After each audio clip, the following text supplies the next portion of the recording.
மனிதர்கள் மத்தியில் வாசம் செய்பவரே, எங்கள் நடுவிலே வசித்திட விரும்பிடும் தெய்வம். இதோ மனிதர்கள்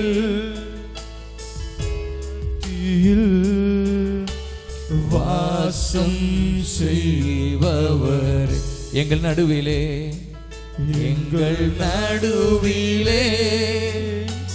வசித்திட விரும்பிடும் தெய்வமே, உமக்கு சிங்காசனம் அமைத்திட உம்மை துதிக்கிறோம் இயேசுவே. பரிசுத்த அலங்காரத்துடனே உம்மை தொழுகிறோம் இயேசுவே. உமக்கு சிங்காசனம் அமைத்திட உம்மை துதிக்கிறோம் இயேசுவே. பரிசுத்த அலங்காரத்துடனே உம்மை தொழுகிறோம் இயேசுவே. எங்கள் மத்தியில் உலாவிடும் எங்களோடென்று வாசம் செய்யும்.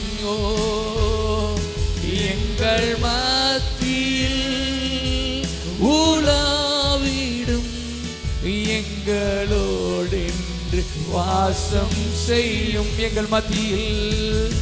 எங்கள் மத்தியில் உலாவிடும் எங்களோடென்று வாசம் செய்யும். மறுபடியும் எங்கள் மத்தியில் இன்றைக்கு உலாவிடும் எங்களோடென்று வாசம் செய்யும். உமக்கு சிங்காசனம் அமைத்திட உம்மை துதிக்கிறோம் இயேசுவே. பரிசுத்த அலங்காரத்துடனே உம்மை தொழுகிறோம் இயேசுவே. எங்கள் மத்தியில்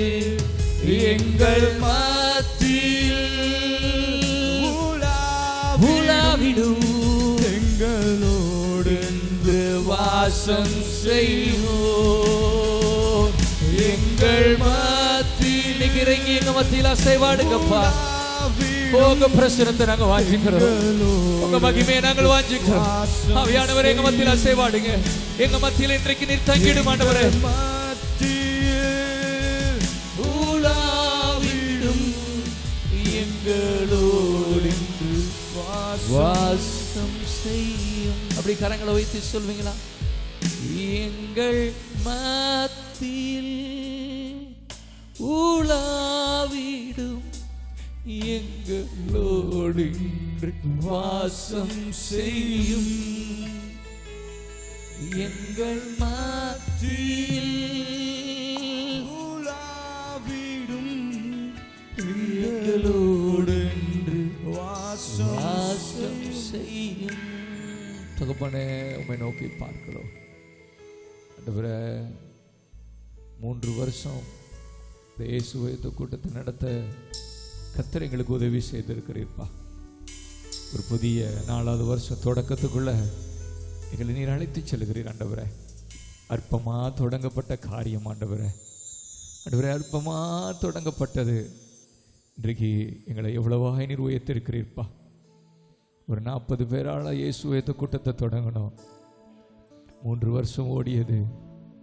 கர்த்தர் ஒரு சபையை கொடுத்திருக்கிறா, நல்ல ஆத்துமாக்களை கொடுத்திருக்கிறா. அந்த சமூகத்தில் அவங்களோட பார்த்து சொல்லுமா, உமக்கு நன்றி செலுத்துகிறோம்ப்பா, உமக்கு நாங்கள் நன்றி செலுத்துகிறோம். உள்ளத்திலிருந்து சொல்லுவீங்களா? இந்த இயேசுவை வைத்து கூட்டம் எத்தனையோ பேருக்கு ஆசீர்வாதமாக இருந்தது சுவாமி. இயேசுவை உயர்த்துவோம், அற்புதம் பெறுவோம். இயேசுவை உயர்த்துவோம், ஆசீர்வாதம் பெறுவோம் என்று சொன்னீங்களப்பா. என் நாமத்தை பிரஸ்தாப்படுத்துகிற அது எந்த ஸ்தானனாலும் நான் இறங்கி வந்து ஆசீர்வதிப்பேன் சொல்லிக்கிங்கப்பா. இந்த 4வது வருஷ தொடக்கத்தில் உண்மை நோக்கி பார்க்கிறோம். இன்றைக்கு உண்மை உயர்த்த போகிறோம். இங்கே வந்த ஒவ்வொருவருக்கும் நீர் அற்புதத்தை செய்து தான் அனுப்ப போகிறீர். வந்த ஒவ்வொருவருக்கும் நீர் விடுதலை கொடுத்து தான் அனுப்ப போகிறீர். வந்த ஒவ்வொருவருக்கும் நீர் சுகத்தை கொடுத்து தான் அனுப்ப போகிறீர். வந்த ஒவ்வொருவருக்கும் நீர் சமாதானத்தை கொடுத்து அனுப்ப போகிறீர். ஏன் தெரியுமா? நாங்கள் இயேசுவை உயர்த்த போகிறோம், இயேசுவை ஆராதிக்க போகிறோம், இயேசுவை மகிமைப்படுத்த போகிறோம், இயேசு ராஜாவை மகிழ்ந்து கொண்டாட போகிறோம். நல்ல 2 கரங்களை தட்டி சொல்வீங்களா? ராஜா உம்மை உயர்த்துகிறோம், உம்மை மகிமைப்படுத்துகிறோம், எங்க மத்தியில நீ இன்னைக்கு அசைவாடுவீராக. இந்த மாலை பொழுதில இந்த இயேசுவை உயர்த்த கூட்டத்தில் நீர் இறங்கி வந்து இந்த நாளில் அசைவாடுவீராக.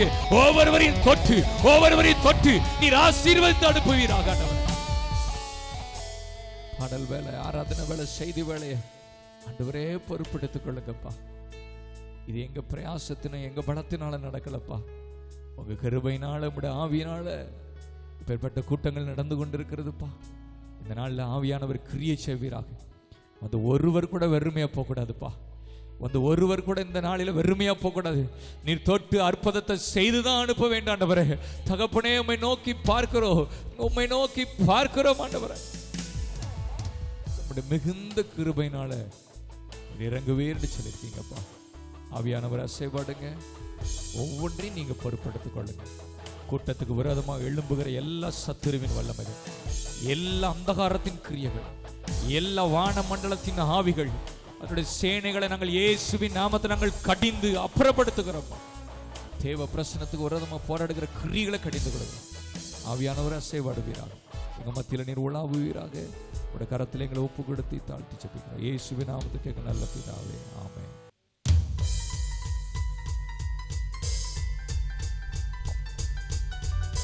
ரெண்டு கரங்களை தட்டுவோமா?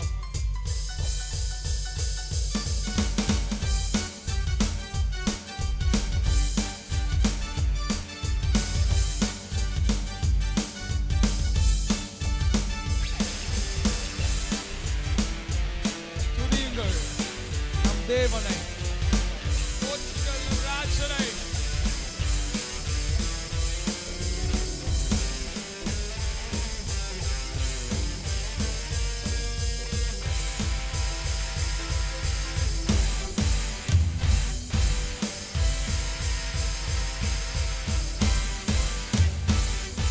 துதியுங்கள் நம் தேவனை, போற்றுங்கள் நம் ராஜனை. துதியுங்கள் நம் தேவனை, போற்றுங்கள் நம் ராஜனை. வாழ்த்துங்கள் நம் கர்த்தரை, போற்றுவோம் வாழ்த்துவோம் இன்றும் என்றென்றுமா. வாழ்த்துங்கள் நம் கர்த்தரை, போற்றுவோம் வாழ்த்துவோம் இன்றும் என்றென்றுமா. ஹல்லேலூயா, ஓ ஹோசன்னா, ஹல்லேலூயா, ஓ ஹோசன்னா, ஹல்லேலூயா, ஓ ஹோசன்னா, ஹல்லேலூயா, ஓ ஹோசன்னா. அதிசயம் செய்யும் தேவன் பெரியவர், நம் ஆராதிக்கும் இயேசு என்றும் வல்லவர் என்று சொல்லுமா?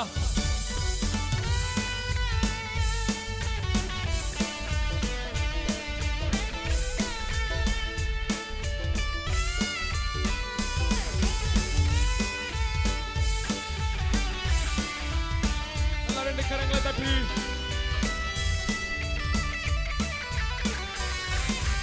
அதிசயம் செய்யும் தேவன் பெரியவர், நம் ஆராதிக்கும் இயேசு வல்லவர். அதிசயம் செய்யும் தேவன் பெரியவர், நம் ஆராதிக்கும் இயேசு வல்லவர். நமக்காயும் செய்து முடித்தார், நன்றியோடு ஆராதிப்போம். கை தட்டி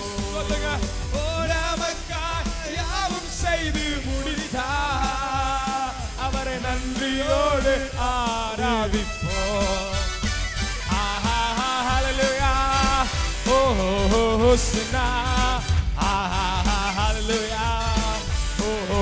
Hosanna, hallelujah. Hosanna, hallelujah. Hosanna. துதியுங்கள், துதியுங்கள் நம் தேவனை, போற்றுங்கள் நம் ராஜனை, வாழ்த்துங்கள் நம் கர்த்தரை, போற்றுவோம் வாழ்த்துவோம் இன்றும் என்றென்றுமா. வாழ்த்துங்கள் நம் கர்த்தரை, போற்றுவோம் வாழ்த்துவோம் இன்றும் என்றென்றுமா. ஹalleluya, ஹோசனா, ஹalleluya, ஹோசனா, ஹalleluya, ஹோசனா, ஹalleluya, ஹோசனா. நல்ல கை தட்டி நம் பாவம் போக்கும் ஜீவதேவன் நல்லவர்.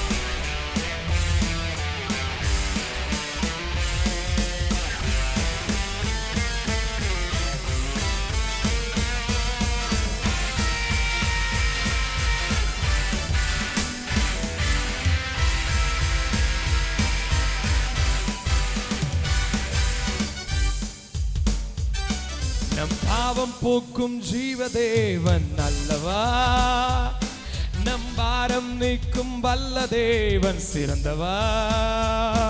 நம் பாவம் போக்கும் ஜீவதேவன் நல்லவா, நம் பாரம் நீக்கும் வல்ல தேவன் சிறந்தவா. கண்ணீர் கவலை வியாதியாவும் மாற்றுவார், கரங்களை தட்டி ஆர்ப்பரிப்போம்.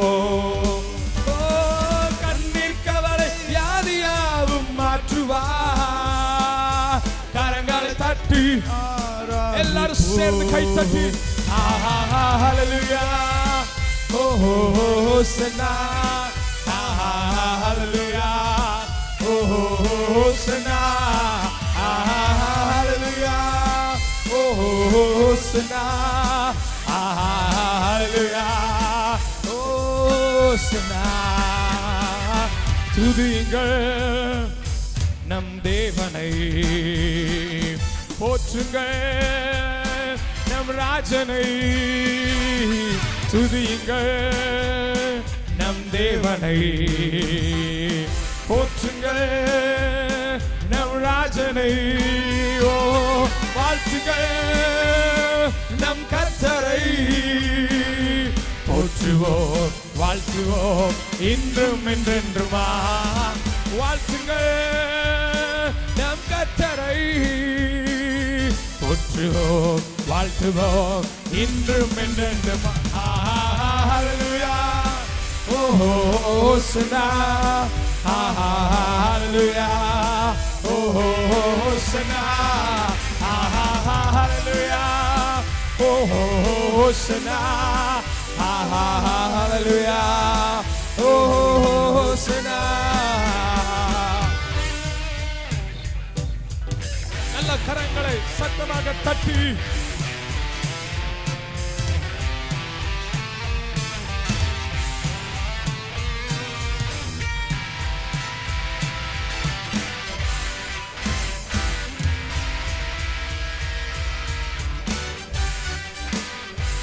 நமக்காய் ரத்தம் சிந்தி மரித்தார், மூன்றாம் நாளில் உயிரோடு எழுந்தார். சொல்லுங்க, நமக்காய் ரத்தம் சிந்தி மரித்தார், மூன்றாம் நாளில் உயிரோடு எழுந்தார். நேற்றும் இன்றும் மாறிடாரம் இயேசுவை, கரங்களை உயர்த்தி துதித்திடுவோம். நேற்றும் இன்றும் மாறிடாரம் இயேசுவை, கரங்களை உயர்த்தி துதித்து ரெண்டு கை தட்டி ஹalleluya, ஹோசனா, ஹalleluya, ஹோசனா, ஹalleluya, ஹோசனா, ஓசனா துதியுங்கள். நீங்க எல்லாரும் நம் தேவனை நம் ராஜனை துதியுங்கள். நம் தேவனை போற்றுங்கள். நம் ராஜனை வாழ்த்துங்கள். நம் கர்த்தரை போற்றுவோம் வாழ்த்துவோம் இன்றும் என்றென்றுமாய். வாழ்த்துங்கள் நம் கர்த்தரை போற்றுவோம் வாழ்த்துவோம் இன்றும் என்றென்றுமாய். ஹல்லேலூயா ஓ ஹோசனா ஹல்லேலூயா ஓ ஹோசனா ஹல்லேலூயா ஓ ஹோசனா hallelujah oh hosanna hallelujah oh hosanna hallelujah oh hosanna hallelujah சத்தமா கரங்களை வீசி சொல்லு hallelujah hallelujah. வாக்கு பண்ணினவர் மாறிடார் வாக்கு தத்தம் நிறைவேற்றுவார். வாக்கு பண்ணினவர் மாறிடார் வாக்கு தத்தம் நிறைவேற்றுவார். சொந்து போகாதே நீ சொந்து போகாதே சொந்து போகாதே உன்னை அழைத்தவர் உண்மையுள்ளவர். சொந்து போகாதே நீ சொந்து போகாதே சொந்து போகாதே உன்னை அழைத்தவர் உண்மையுள்ளவர். அவர் மனிதன் அல்லவே பொய் சொல்வதில்லையே. அவர் உண்மையுள்ளவர் வாக்கு மறப்பதில்லையே. சொல்ல அவர் மனிதன் அல்லவே பொய் சொல்வதில்லையே. அவர் உண்மையுள்ளவர் வாக்கு மறப்பதில்லையே. வாக்கு தந்தவர் சிறந்தவர் சிறந்ததை தருபவர் ஏமாற்றங்கள் இல்லையே. வாக்கு தந்தவர் சிறந்தவர் சிறந்ததை எனக்கு தருபவர் ஏமாற்றங்கள் இல்லை. நல்ல சிரித்த முகத்தோடு வாக்கு பண்ணினவர் மாறிடா வாக்கு தத்தம் நிறைவேற்றுவா. வாக்கு பண்ணினவர் மாறிடா வாக்கு தத்தம் நிறைவேற்றுவா. சொந்து போகாதே நீ சொந்து போகாதே சொந்து போகாதே உன்னை அழைத்தவர் உண்மையுள்ளவர். சொந்து போகாதே நீ சொந்து போகாதே சொந்து போகாதே உன்னை அழைத்தவர். நீங்க சொல்லுங்க வாக்கு தந்தவர் சிறந்ததை எனக்கு தருபவர் ஏமாற்றங்கள் இந்த 12வது மாதம் எனக்கு தருவார். வாக்கு தந்தவர் சிறந்ததை தருபவர் ஏமாற்றங்கள்.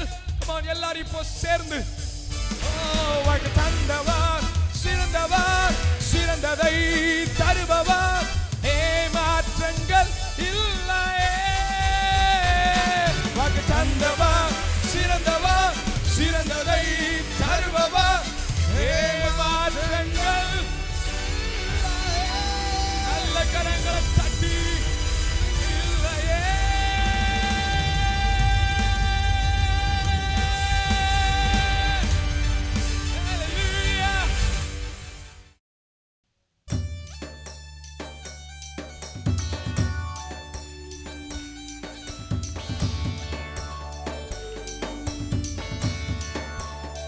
கையை நல்லா சத்தமா தட்டி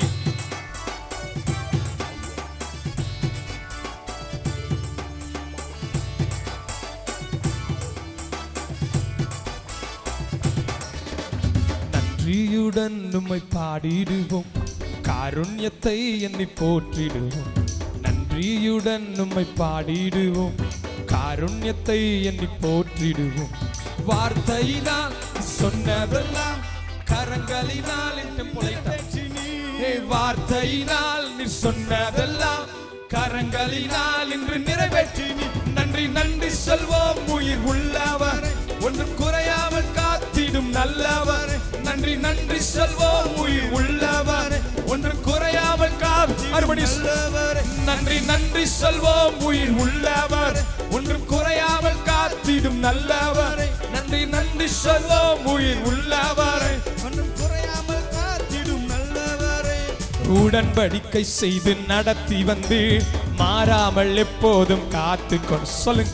உடன்படிக்கை செய்து நடத்தி வந்து மாறாமல் எப்போதும், மீண்டும் ஒரு முறை, உடன்படிக்கை செய்து நடத்தி வந்து மாறாமல் எப்போதும் காத்து கொண்டு, உடன்படிக்கை செய்து நடத்தி வந்து மாறாமல் எப்போதும் காத்து கொண்டு, வார்த்தையினால் நீ சொன்னதெல்லாம் கரங்களினால் என்று நிறைவேற்றினி, வார்த்தையினால் நீ சொன்னதெல்லாம் கரங்களினால் என்று நன்றி நன்றி சொல்வோம் உயிர் உள்ளவர், ஒன்றும் குறையாமல் காத்திடும் நல்லவர், நன்றி நன்றி சொல்வோம் உயிர் உள்ளவரை,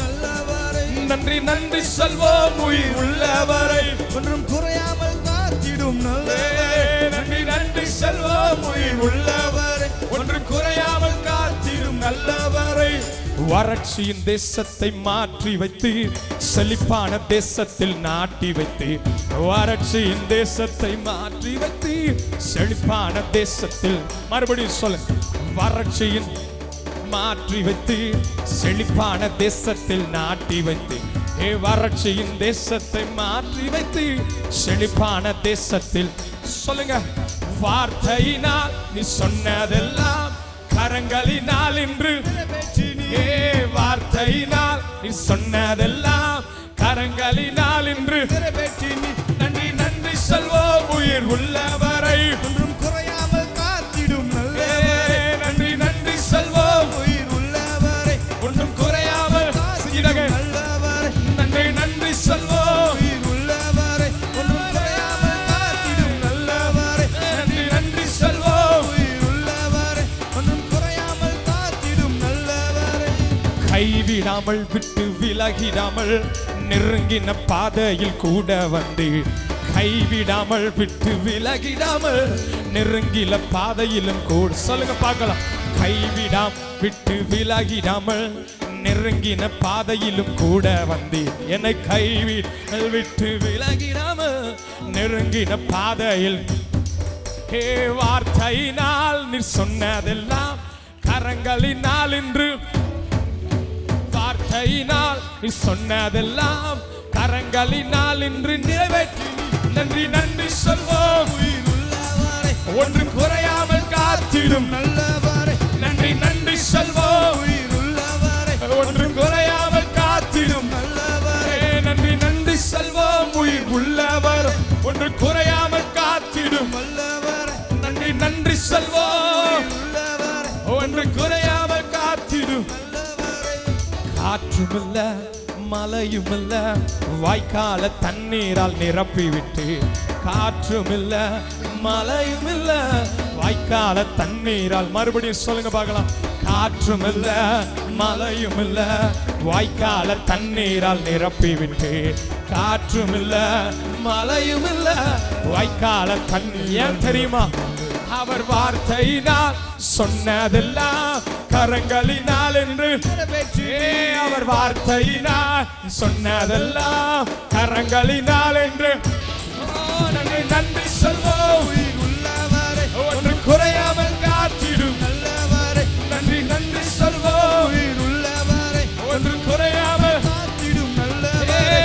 நன்றி நன்றி சொல்வோம் உயிர் உள்ளவரை, ஒன்றும் குறையாமல் காத்திடும் நல்லவரை, நன்றி நன்றி சொல்வோம் உயிர் உள்ளவரை, ஒன்றும் குறையாமல் காத்திடும் நல்லவரை, வெட்கப்பட்ட தேசத்திலே கீர்த்தியும் புகழ்ச்சியும் உண்டாக்கினே, நான் வெட்கப்பட்ட தேசத்திலே கீர்த்தியும், நல்லா கொஞ்சம் அழுத்தமா சொல்லுங்க, நாம் வெட்கப்பட்ட தேசத்திலே கீர்த்தியும் புகழ்ச்சியும் ஆக்கினே, நாம் வெட்கப்பட்ட தேசத்திலே கீர்த்தியும் புகழ்ச்சியும் உண்டாக்கி, வார்த்தையினால் நீ சொன்னதெல்லாம் கரங்களினால் இன்று, வார்த்தையினால் நீ சொன்னதெல்லாம் கரங்களினால் இன்று நிறைவேற்றி, நன்றி நன்றி சொல்வோம் உயிர் உள்ளவரை, ஒன்று குறையாமல் காத்திடும் நல்லவரை, நன்றி நன்றி சொல்வோம் உயிர் உள்ளவரை, ஒன்றும் குறையாமல் காத்திடும் நல்லவரை,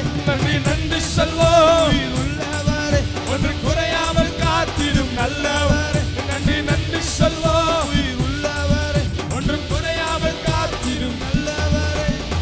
நன்றியுடன் உம்மை பாடிடுவோம், உம் காருண்யத்தை எண்ணி போற்றிடுவோம். நன்றியுடன் உம்மை பாடிடுவோம், உம் காருண்யத்தை எண்ணி போற்றிடுவோம். வார்த்தையினால் நீ சொன்னதெல்லாம் கரங்களினால் இன்று நிறைவேற்றினி. வார்த்தையினால் நீ சொன்னதெல்லாம் கரங்களினால் இன்று நிறைவேற்றினி. நன்றி நன்றி சொல்வோம், உயிர் உள்ளவரை ஒன்று குறையாமல்.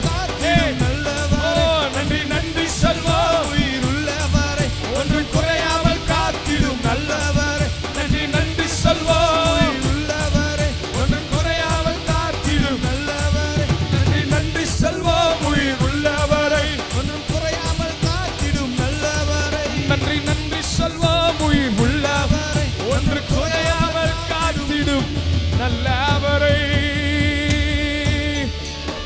ஹல்லேலூயா, ஹல்லேலூயா. வார்த்தையினால் நீர் சொன்னதெல்லாம் அப்படியெல்லாம் எழுப்பி நிற்கலாமா? கரங்களினால் இன்று நிறைவேற்றினீர். கடைசி ரெண்டடியை மறுபடியும் பாட போறோம். நான் வைக்கப்பட்ட கீர்த்தியும் புகழ்ச்சியும். இன்னும் ஒரே ஒரு முறை சொல்லிடலாம். நான் வைக்கப்பட்ட. இப்படியா கை தட்டுவீங்க? 1 2 3. நான் வைக்கப்பட்ட தேசத்தில் கீர்த்தியும் புகழ்ச்சியும். மறுபடி வைக்கப்பட்ட. நான் வைக்கப்பட்ட தேசத்தில் கீர்த்தியும் புகழ்ச்சியும் உண்டாக்கினேன். நான் வைக்கப்பட்ட தேசத்தில் கீர்த்தியும் புகழ்ச்சியும். ஏன் தெரியுமா? அவர் வார்த்தையினால் சொன்னதெல்லாம் கரங்களினால் இன்று நிறைவேற்றினி. அவர் வார்த்தையினால் எனக்கு சொன்னதெல்லாம் இன்று கரங்களினால் இன்று நிறைவேற்றி. நன்றி நன்றி சொல்வோம், உயிர் உள்ளவரை ஒன்று குறையாமல் காத்திடும் நல்லவரை நன்றி நன்றி சொல்வோம், உயிர் உள்ளவரை ஒன்றும் குறையாமல் காத்திடும் நல்லவரை நன்றி நன்றி சொல்வோம், உயிர் உள்ளவரை ஒன்றும் குறையாமல் காத்திடும் நல்லவர். நன்றி நன்றி சொல்வோம், உயிர் உள்ளவரை ஒன்றும் குறையாமல் காத்திடும் நல்லவரை. காற்றும் இல்ல, மழையும் இல்ல, வாய்க்காலை தண்ணீரா. நீங்க எல்லாரும் சொல்லுங்களேன். காற்றும் இல்ல.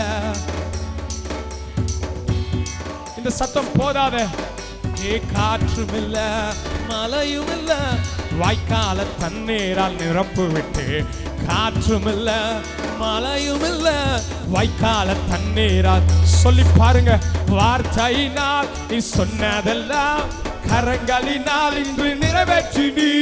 வார்த்தையினால் எனக்கு சொன்னதெல்லாம் கரங்களினால் இன்று நிறைவேற்றினி. நன்றி நன்றி சொல்வோம், உயிர் உள்ளவரை ஒன்றும் குறையாமல் காத்திடும் நல்லவரை நன்றி நன்றி சொல்வோம், உயிர் உள்ளவரை ஒன்றும் குறையாமல் காத்திடும் நல்லவரே. நன்றி நன்றி சொல்வோம், உயிர் உள்ளவரை குறையாமல் காத்திடும் நல்லவரை நன்றி நன்றி சொல்வோம், உள்ளவரை ஒன்றும் குறையாமல் காத்திடும் நல்லவரை நன்றி நன்றி சொல்வோம், உயிர் உள்ளவரை ஒன்றும் குறையாமல் காத்திடும் நல்லவரை நன்றி நன்றி சொல்வோம். உயிர் உள்ளவரை அல்பஹரமோ சந்தனா. நீ வைக்கப்பட்ட தேசத்திலேயே உன்னை கீர்த்தியும் புகழ்ச்சியுமாய் மாற்றட்டும். கர்த்தர் செய்ய போதுமானவா. தேவன் எங்கள் சார்பில் எல்லாம் செய்து முடிப்பாராக. நன்றி நன்றி செல்வோம், உயிர் உள்ளவர் ஒன்று குறையாம. ரெண்டு கையை நல்லா தட்டி ஆர்ப்பரித்து வார்த்தையினால் சொன்னதை பேச ஆரம்பிங்க. வாய்களை திறந்து துதிக்க ஆரம்பிங்க. இப்பொழுதே அற்புதம் உருவாக ஆரம்பிக்கட்டும், அதிசயம் உருவாக ஆரம்பிக்கட்டும், மகிமை உருவாக ஆரம்பிக்கட்டும், விடுதலை உருவாக ஆரம்பிக்கட்டும். நீங்கள் எதிர்பார்க்காத ஆச்சரியமான காரியங்கள் இந்த மாலை வேளையில நடைபெறுவதாக.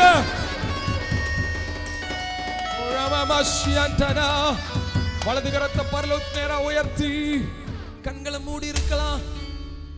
வார்த்தையினால் நீ சொன்னதெல்லாம் கரங்களினால் இன்று நிறைவேற்றி. நீ சொல்லி பாருங்க. வார்த்தையினால் எனக்கு சொன்னதெல்லாம் கரங்களினால் இன்று நிறைவேற்றி. நீ வலது கரத்தை உயர்த்தி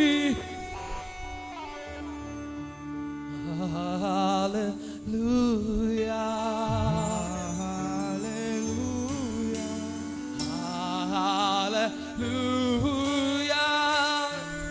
சர்வ வல்லவர் ஆளுகிறார்.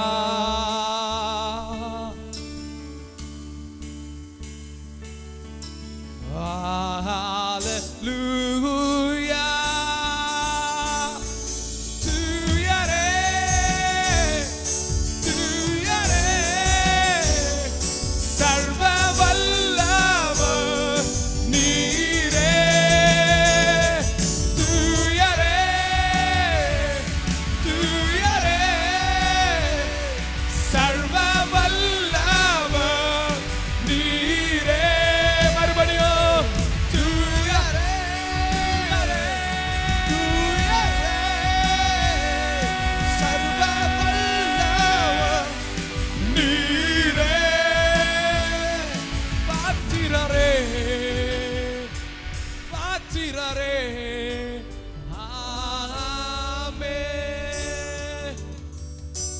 பெரியவர் அற்புதங்கள் செய்பவர் உம்மை போல யாரும் இல்லை.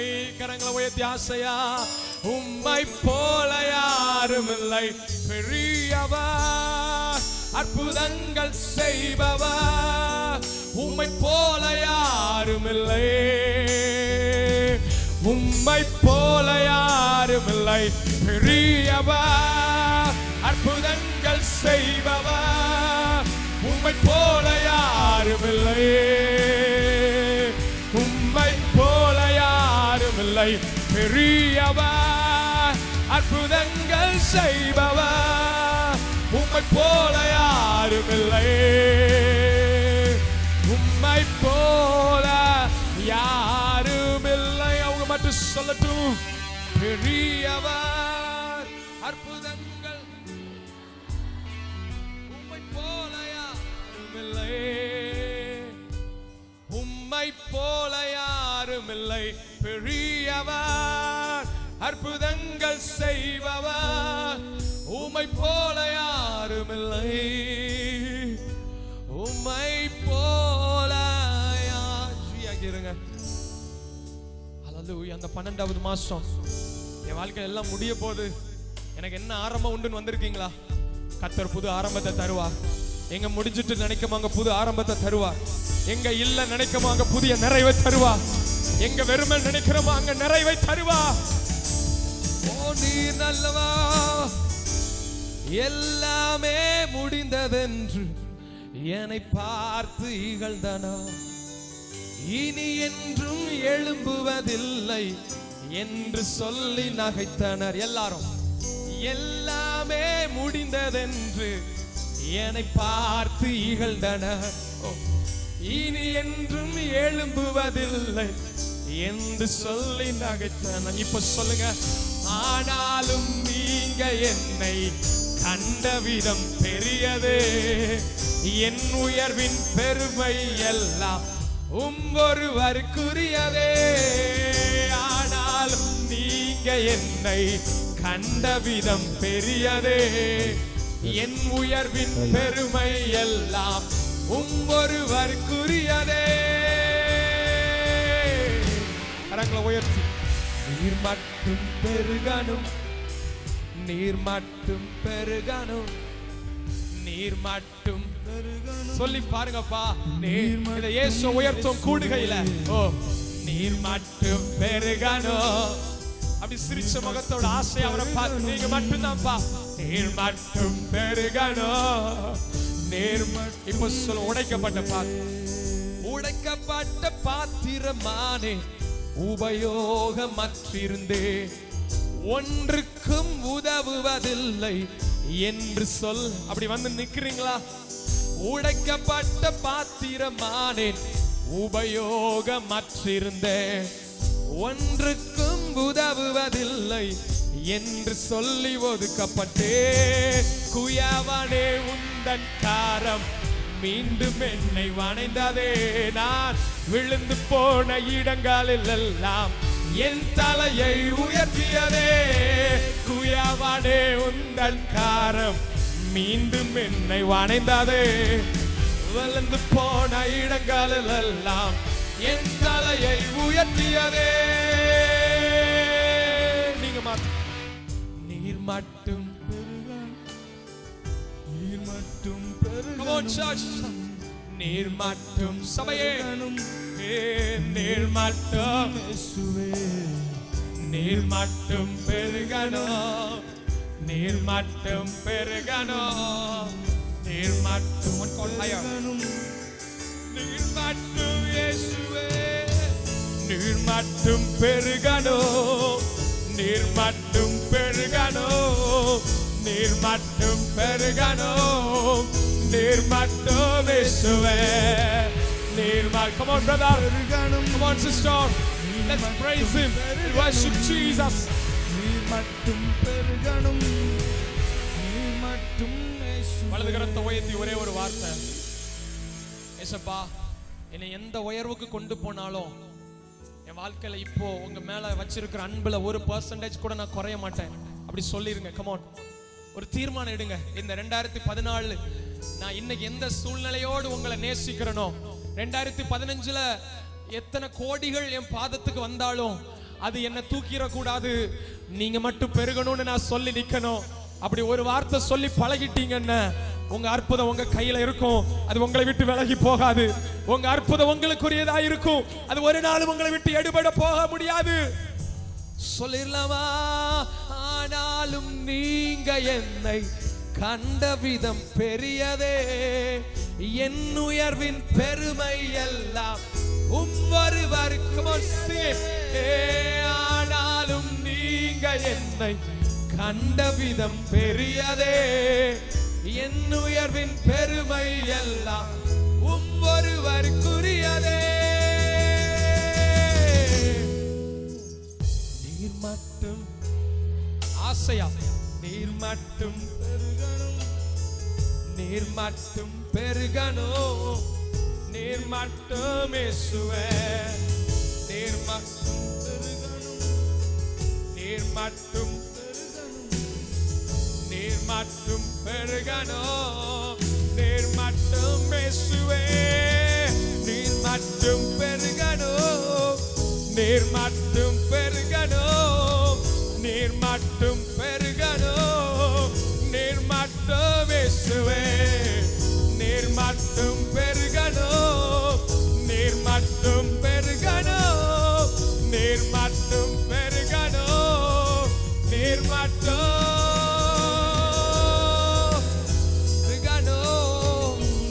மட்டும் பெருகணும், நீர் மட்டும் பெருகணும், நீர் மட்டும். கண்ணை திறந்த என்னைய பாருங்க. எத்தனை பேர் இந்த வார்த்தையை சொல்லும்போது இருந்தே சந்தோஷம் நிரம்புதுன்னு சொல்ல முடியும்? எங்க வாழ்க்கையில் அவரை உயர்த்தி பார்க்கறது எவ்வளவு சந்தோஷம். நம்ம சாதாரண வஸ்திரம் போட்டிருப்போம், நம்ம பிள்ளைங்களை அழகுபடுத்தி விட்டுருப்போம்ல. ராமேன் சொல்லாமா? சில குடும்பத்தை பாருங்க, அவங்க சாதாரண உடையில வருவாங்க, பிள்ளைங்க ராஜ மேன்மையா வருவாங்க. ஹல்லேலூயா. இந்த டிசம்பர் மாசம் இயேசு பூமியில வந்த தினமா எல்லாரும் கொண்டாடுற காரணம் என்ன தெரியுமா? எங்களை அழகுபடுத்தி அவர் பார்க்கிறார். ஹல்லேலூயா. எங்களை அழகுபடுத்தி ரசிக்கிறார். ஆமென் சொல்லாமா? இந்த பிள்ளை கிட்ட நீ எவ்வளவு அழகா இருக்கிய, சூப்பரா இருக்கேன்னு சொன்னும்போது அது சொல்லும், இது எங்க அம்மா வாங்கி கொடுத்தது, இது அப்பா வாங்கி கொடுத்தது. இன்னைக்கு இந்த மேன்மலாம் நமக்கு எங்க திரும்ப வந்தது? அவர் மட்டும் பெருகணும். ஹல்லேலூயா.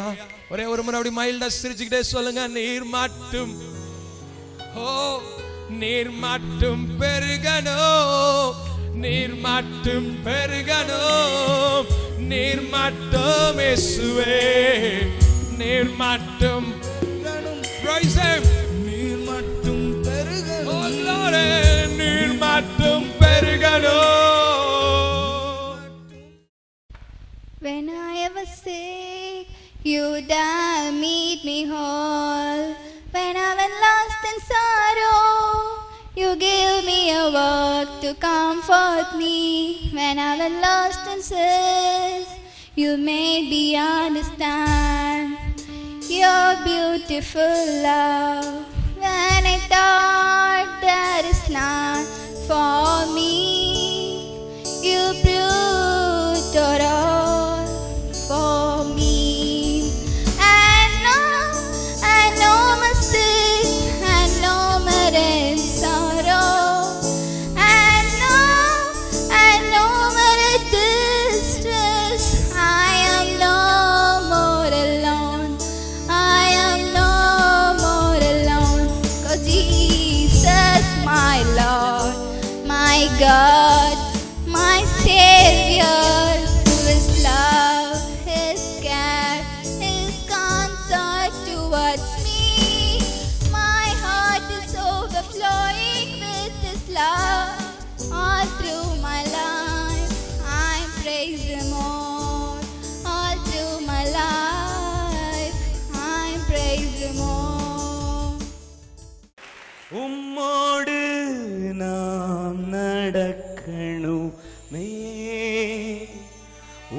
உம்மோடு நான் பழகணுமே, உந்தன் சித்தம் செய்யணுமே. என் அன்பே என் உயிரே, என் அன்பே என் உயிரே, நினைவெல்லாம் என் ஏக்கமெல்லாம் என் வாழ்வு எல்லாம் நீரே. என் நினைவெல்லாம் என் ஏக்கமெல்லாம் என் வாழ்வு எல்லாம் நீரே. உம்மோடு நான் நடக்கணுமே, உம்மோடு நான் பழகணுமே, உந்தன் சித்தம் செய்யணுமே. என் அன்பே என் உயிரே, என் அன்பே என். கரங்களை தட்டி ஆண்டவரை மகிமைப்படுத்துவோம்.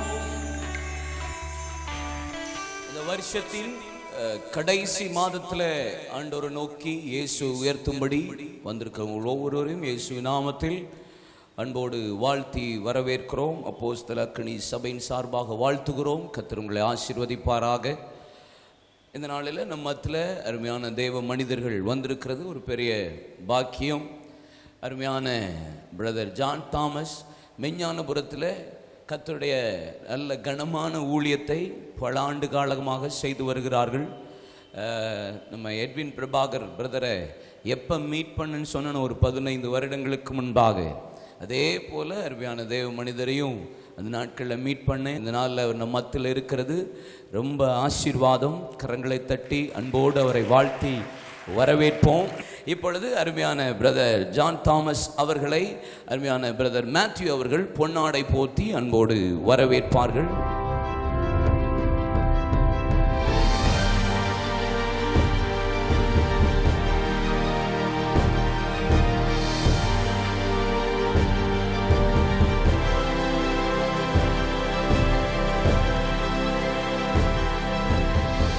உங்கள் அனைவருக்கும் ஆண்டவர் இயேசு கிறிஸ்துவின் நாமத்தில் அன்பின் வாழ்த்துக்கள்.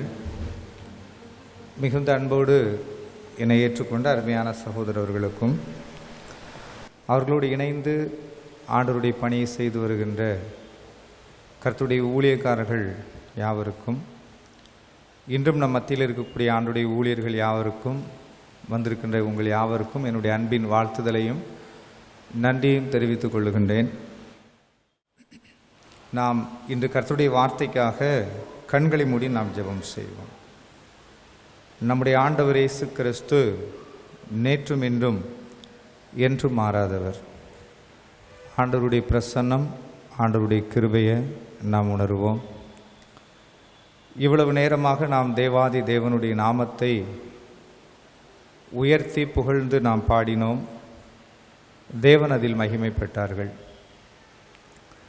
ஆண்டவருடைய நாமத்தை உயர்த்தி பாடுகின்ற மகிமைப்படுத்துகின்ற இடத்தில் தேவன் இருக்கிறார்.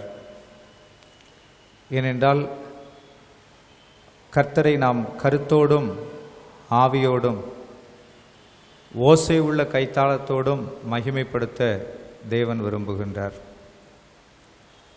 இந்நாளிலும் பரிசுத்த ஆவியான கர்த்தர் நம்மோடு கூட பேச வேண்டும். You want a blessing, I want a blessing to one, come to once. 3 பாதைகள் இருக்கிறது. அதில் முதல் பாதை கரடு முரடானதாய் இருக்கிறது. You come to one blessing. இரண்டாவது ஒரு பாதை இருக்கிறது. அந்த பாதை மணல் மிகுந்த பாதையாக இருக்கிறது. This path to want to bless. மூன்றாவது ஒரு பாதை இருக்கிறது. அந்த பாதை வெட்டாந்தரையாக இருக்கிறது. இஸ்ரவேல் ஜனங்களை கர்த்தர் எந்த பாதையிலே நடத்தினார் என்று பார்த்தால், cute pleasant and come to once, வெட்டாந்தரிலே நடத்தினார். சமுத்திரத்தின் தண்ணீரை ரெண்டாக பிரித்து ஆழத்தின் தண்ணீரை உறையச் செய்து வெட்டாந்தரையிலே தேவன் அவர்களை வழி நடத்தினார். அந்த நடத்துதலுக்கு பெயர் who a pleasant and come to once, அதிசயமான நடத்துதல், கியூட்லெஸ். நம்மை தேவன் இன்னைக்கு வரைக்கும் நடத்திட்டு வந்தது ஒரு அதிசயமான நடத்துதல், அதில் எந்த சந்தேகமும் கிடையாது. நம்முடைய மனித அறிவினாலோ பலத்தினாலோ இல்லை. கரடு முரடான பாதைக்கு தப்புவித்து, கால் சிக்கிக்கொள்ளுகின்ற பாதைக்கு தப்புவித்து, நம்முடைய கால்கள் சிக்கிக்கொள்ளாதபடி வெட்டாந்தரிலை தீவிரித்து நம்மை நடக்க பண்ணி வருஷத்தின் கடைசி மாதத்துக்கு நாம் வந்திருக்கின்றோம். தேவன் பெரியவர், தேவன் உயர்ந்தவர், தேவன் மாறாத கர்த்தர். அதிகாலமே தேடுகிறே, ஆர்வமுடன் நாடுகிறே. கரங்களை தட்டி வாய்களை திறந்து, அதிகாலமே தேடுகிறே, ஆர்வமுடன் நாடுகிறே, நாடுகிறே. என் தேவனே, என் இயேசுவே, உம்மையே நேசிக்கிறே. என் தேவனே, என் இயேசுவே, உம்மையே நேசிக்கிறே. ஜீவன் உள்ள நாட்களெல்லாம் ஸ்தோத்தரிப்பே, துதி பாடுவே. ஜீவன் உள்ள நாட்கள் எல்லாம் ஸ்தோத்தரிப்பே, துதி பாடுவே, துதி பாடுவே. என் தேவனே, என் இயேசுவே, உம்மையே நேசிக்கிறே. என் தேவனே, என் இயேசுவே, உம்மையே நேசிக்கிறே. அன்பின் பரலோக பிதாவே, உங்களுடைய அன்புக்காக ஸ்தோத்திரம். பரிசுத்த ஆவியானவரே, நீங்கள் எங்களை ஆட்கொண்டிருக்கிறதுக்காய் ஸ்தோத்திரம். இயேசு கிறிஸ்துனுடைய இரக்கம் கிருபை நினைக்கிறோம். நாளில் மகிமைப்படுங்க. அதுக்கு எதிரான தடையான எல்லா வல்லமைகளும் இயேசுவின் நாமத்தில் விலகட்டும். இயேசுவின் நாமத்தில் ஜெபிக்கின்றோம் பிதாவே, ஆம். இன்றைய நாளிலும் நாம் தியானத்துக்காக எடுத்துக்கொள்ள வேண்டிய வேத பகுதி 117ஆம் சங்கீதம். அதில் 2ஆம் வசனத்தை, அவர் நம்மேல் வைத்த கிருபை பெரியது, கர்த்தரின் உண்மை என்றென்றைக்கும் உள்ளது. அல்லேலுயா. இந்த நாள் எப்படிப்பட்ட வார்த்தையை உங்களுக்கு சொல்ல வேண்டும் என்று கர்த்தருடைய சமூகத்திலே நான் காத்திருந்து ஜபித்தேன்.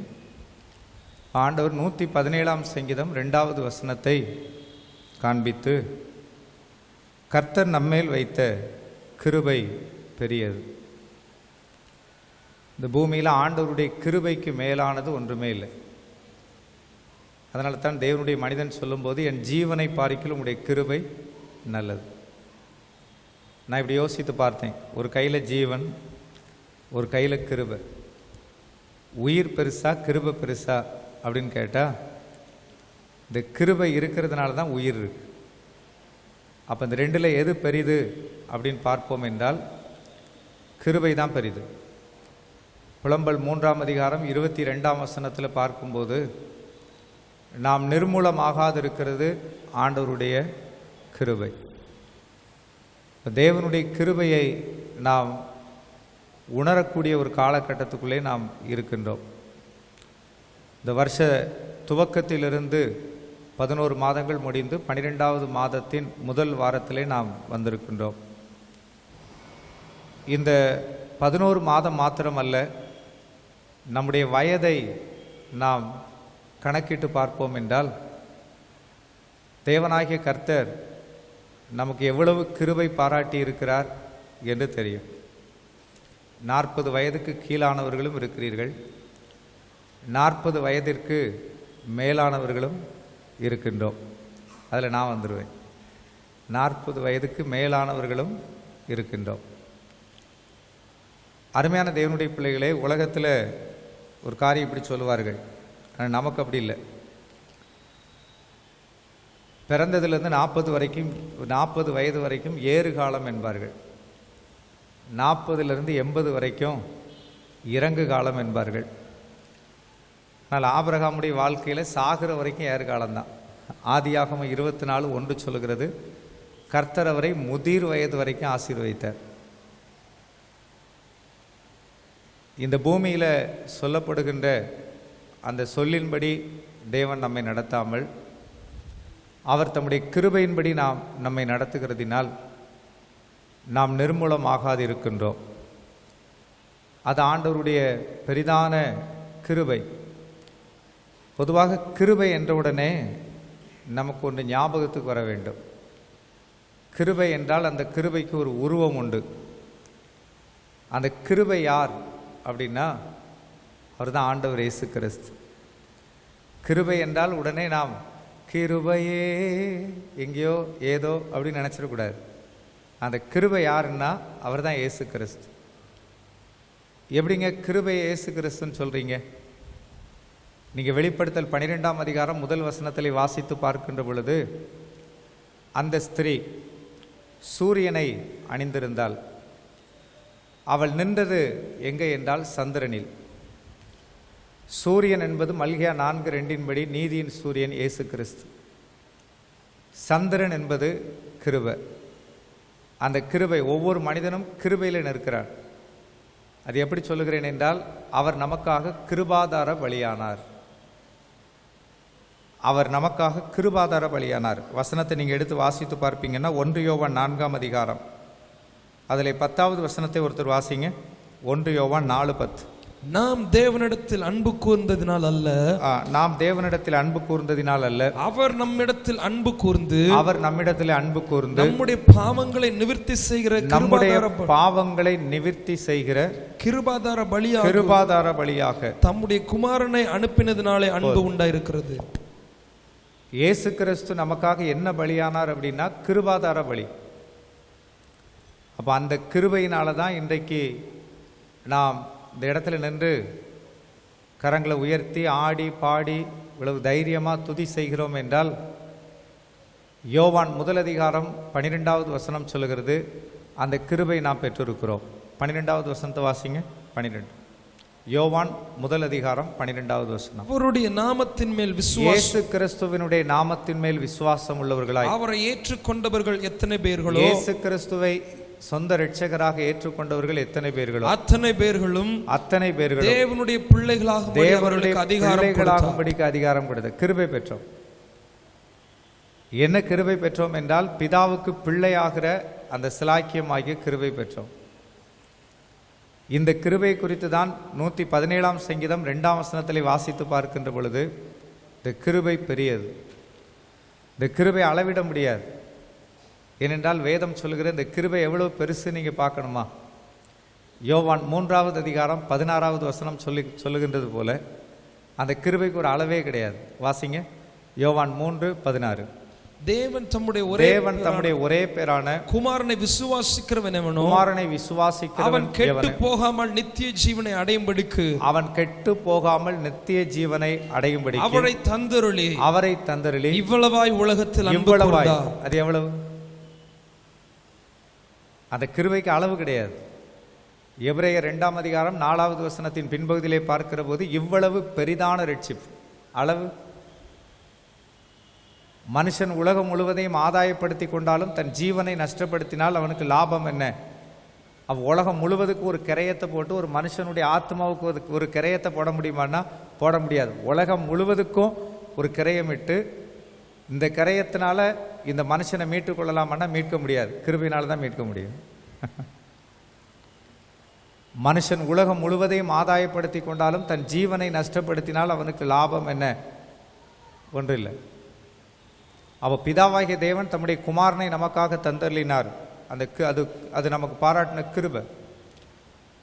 கலாத்தியர் 1:4 நம்முடைய பாவங்களுக்காக தம்மை தாமே கிறிஸ்து ஒப்பு கொடுத்தார், கிருபை.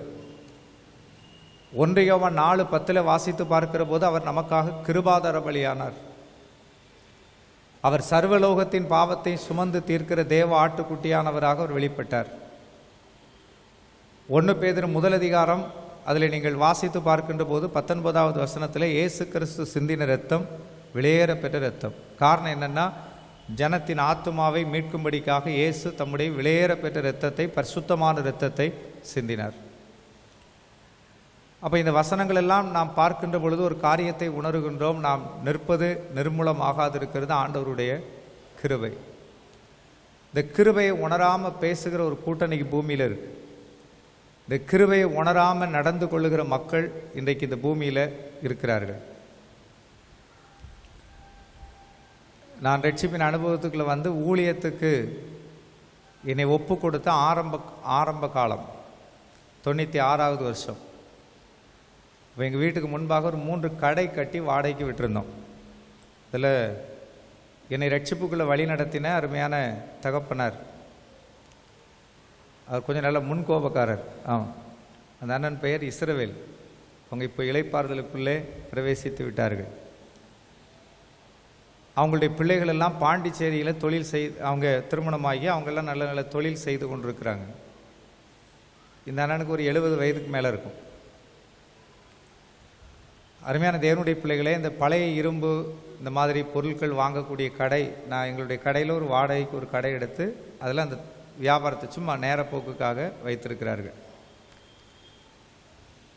காலையில் ஒரு 11 மணி இருக்கும்னு நினைக்கிறேன். நானும் இன்னும் 2 சகோதரரும் அந்த கடைக்கு பக்கமாக நின்று பேசி கொண்டிருந்தோம். அவருக்கு 70 வயதுனா அவங்களுடைய மனைவிக்கு எப்படியும் ஒரு 65 வயது இருக்கலாம். அந்த அம்மா ஒரு பாத்திரத்தில் அங்கேருந்து இந்த ஐயாவுக்கு குடிக்கிறதுக்கு ஏதோ ஒன்று ஹார்லிக்ஸோ ஏதோ ஒன்று கொண்டு வராங்க. நல்ல வசதியான குடும்பம். அவர் சின்ன தம்பி பார்த்திங்கன்னா பழைய இரும்பு இந்த பொருளெல்லாம் அவர்கிட்ட கொண்டு கொடுத்துட்ருக்கிறான். அவர் தராசில் வைத்து ஒன்றையா எடை போட்டு வாங்கி கொண்டிருக்கிறார். இந்த அம்மா வந்து அதில் பக்கத்தில் உட்காந்து இதை முதல்ல குடிங்க அப்படின்னு சொல்லுது. அவர் வியாபாரம் பண்ணிகிட்டு இருக்கேன்ல அப்படிங்கார். ஆனால் பொதுவாக ஆண்களுக்கு பார்த்திங்கன்னா ஒரு வேலை செய்ய ஆரம்பித்தார்கள் என்றால், சில ஆண்களுக்கு, எல்லா ஆண்களுக்கும் சொல்லலை, அவங்க அந்த காரியங்களை செய்து முடிக்கணும் அப்படிங்கிறதுல ஆர்வமாக இருப்பார்கள். சகோதரிமார்களையும் சிலர், எல்லாரையும் சொல்லலை, சிலர் சாப்பிட்டீங்களான்னு கூட கேட்க மாட்டாங்க. அது ஒரு விஷயம். சாப்பிட்ருப்பார், நீங்கள் சாப்பிட்டீங்கன்னு நினச்சேன் அப்படிம்பாங்க. அது வேறு. வேலை செய்து கொண்டிருந்தாலும் சாப்பாடை பக்கத்தில் வச்சு உருட்டி வாயில் கொடுக்குற பெண்களும் இருக்கிறார்கள். சரி, வயிற்றை நிறைச்சிட்டு வேலையை செய்யட்டும் அப்படின்னு. அதே போல் அந்த அம்மா பார்த்திங்கன்னா, குடிங்க, பிறகு அவன் எங்கே போக போகிறான், அங்கே தானே இருக்க போகிறான், குடிங்க அப்படிங்க. அவர் கோபம் வந்துடுது. அந்த பாத்திரத்தை எடுத்து ரோட்டில் வீசிட்டார். நாங்கள் பார்த்துட்டே நிற்கோம். இவங்க 2 பேருக்குள்ள வாக்குவாதம் நடக்குது. பாத்திரத்தை எடுத்து ரோட்டில் வீசிட்டார். நான் தான் போய் இந்த பாத்திரத்தை எடுத்து, என்ன இப்படி கோவப்படுறீங்க அப்படின்னேன். நான் வியாபாரம் பண்ணிகிட்ருக்கேன்னு தெரியுது, இது என்ன ஓடியா போகுது அப்படின்னார். அந்த அம்மா சொல்கிறாங்க, இது ஆறி போகும்ல அப்படின்னாங்க. சரி, ஓடி போகாத, ஆறி போயிடும். அப்போது அப்படியே அவங்களுக்குள்ளே முணுமுணுத்துட்டு அந்த அம்மா வீட்டுக்கு போயிடுச்சு. 2-3 நாட்களில் அந்த அம்மாவுக்கு பலவீனப்பட்டு அவங்க இறந்து போயிட்டாங்க. இறந்து போனவுடனே நாங்கள் தான் ஒரு ஜெபக்குழுவாக இருந்தோம் எல்லோரும். இப்போ நாங்கள் எல்லாம் அதை செய்தி கேட்டு போயிட்டோம். அந்த அம்மாவை அவர் கட்டி பிடித்து அழ ஆரம்பித்தவர். பொதுவாக வழக்கத்தின்படியே ஒருத்தர் மரித்து போனாங்கன்னா அவங்கள குளிப்பாட்டி, வேதத்தில் சொல்லப்பட்டிருக்கு அப்போஸ்தலர் 9 தபித்தாள் என்ற பெண் மரித்த போது அவளுக்கு ஸ்நானம் பண்ணி அவளை பார்த்திங்கன்னா வஸ்திரத்தெல்லாம் மாற்றி மேல் வீட்டிலே படுக்க வைத்திருந்தார்கள். இப்போ அதே போல் அது ஒரு முறை செய்வாங்க. இவர் அப்படி கட்டி பிடித்து ஆள ஆரம்பித்தவர் தன் மனைவி விடவே இல்லை. அவற்றிருந்து அந்த மனைவியை பிரித்து எடுக்கவே முடியல. அவர் பார்த்திங்கன்னா தன் மனைவின் மேலே வைத்திருந்த அந்த அன்பு பார்த்திங்கன்னா, நல்ல வசதி உண்டு, பிள்ளைகள்லாம் நல்லா அவரை பார்க்கக்கூடிய பிள்ளைகள் தான். ஆனால் அவரும் கொஞ்ச நாட்களே அவரும் மரித்து போனார். ஒரு மனிதனுடைய வாழ்க்கையில் கிடைக்கப்பெற்ற எல்லாம் கிருபை. மனைவி ஒரு கிருபை, மனைவிக்கு புருஷன் ஒரு கிருபை, பெற்றோருக்கு பிள்ளைகள் கிருபை, இந்த மைக்கு ஒரு கிருபை தான். அப்படித்தானே? அப்போ நமக்கு இந்த பூமியில் தேவன் கொடுத்திருக்கக்கூடிய அனைத்தும் கிருபையாக தேவன் நமக்கு தந்திருக்கிறார். நாம் சுகமாய் சமாதானமாய் வாழ்வதற்கு தேவன் தந்திருக்கிறார். இந்த கிருபையை உணர்ந்து இந்த பூமியில் இன்றைக்கு நாம் வாழ்ந்து வருகின்றோமா? ஏனென்றால் அதை யோபு தன் வாழ்க்கையிலே சரியாக செய்தார். தன் பிள்ளைகளை இழந்து போனார், ஆஸ்திகளை இழந்து போனார், எல்லாவற்றையும் இழந்து போன போது அவர் சொன்னார், கர்த்தர் கொடுத்தார், கர்த்தர் எடுத்தார். இதெல்லாம் நான் கிருபையினால் பெற்றுக்கொண்டது. வரும்போது இவைகளெல்லாம் நான் கொண்டு வரல.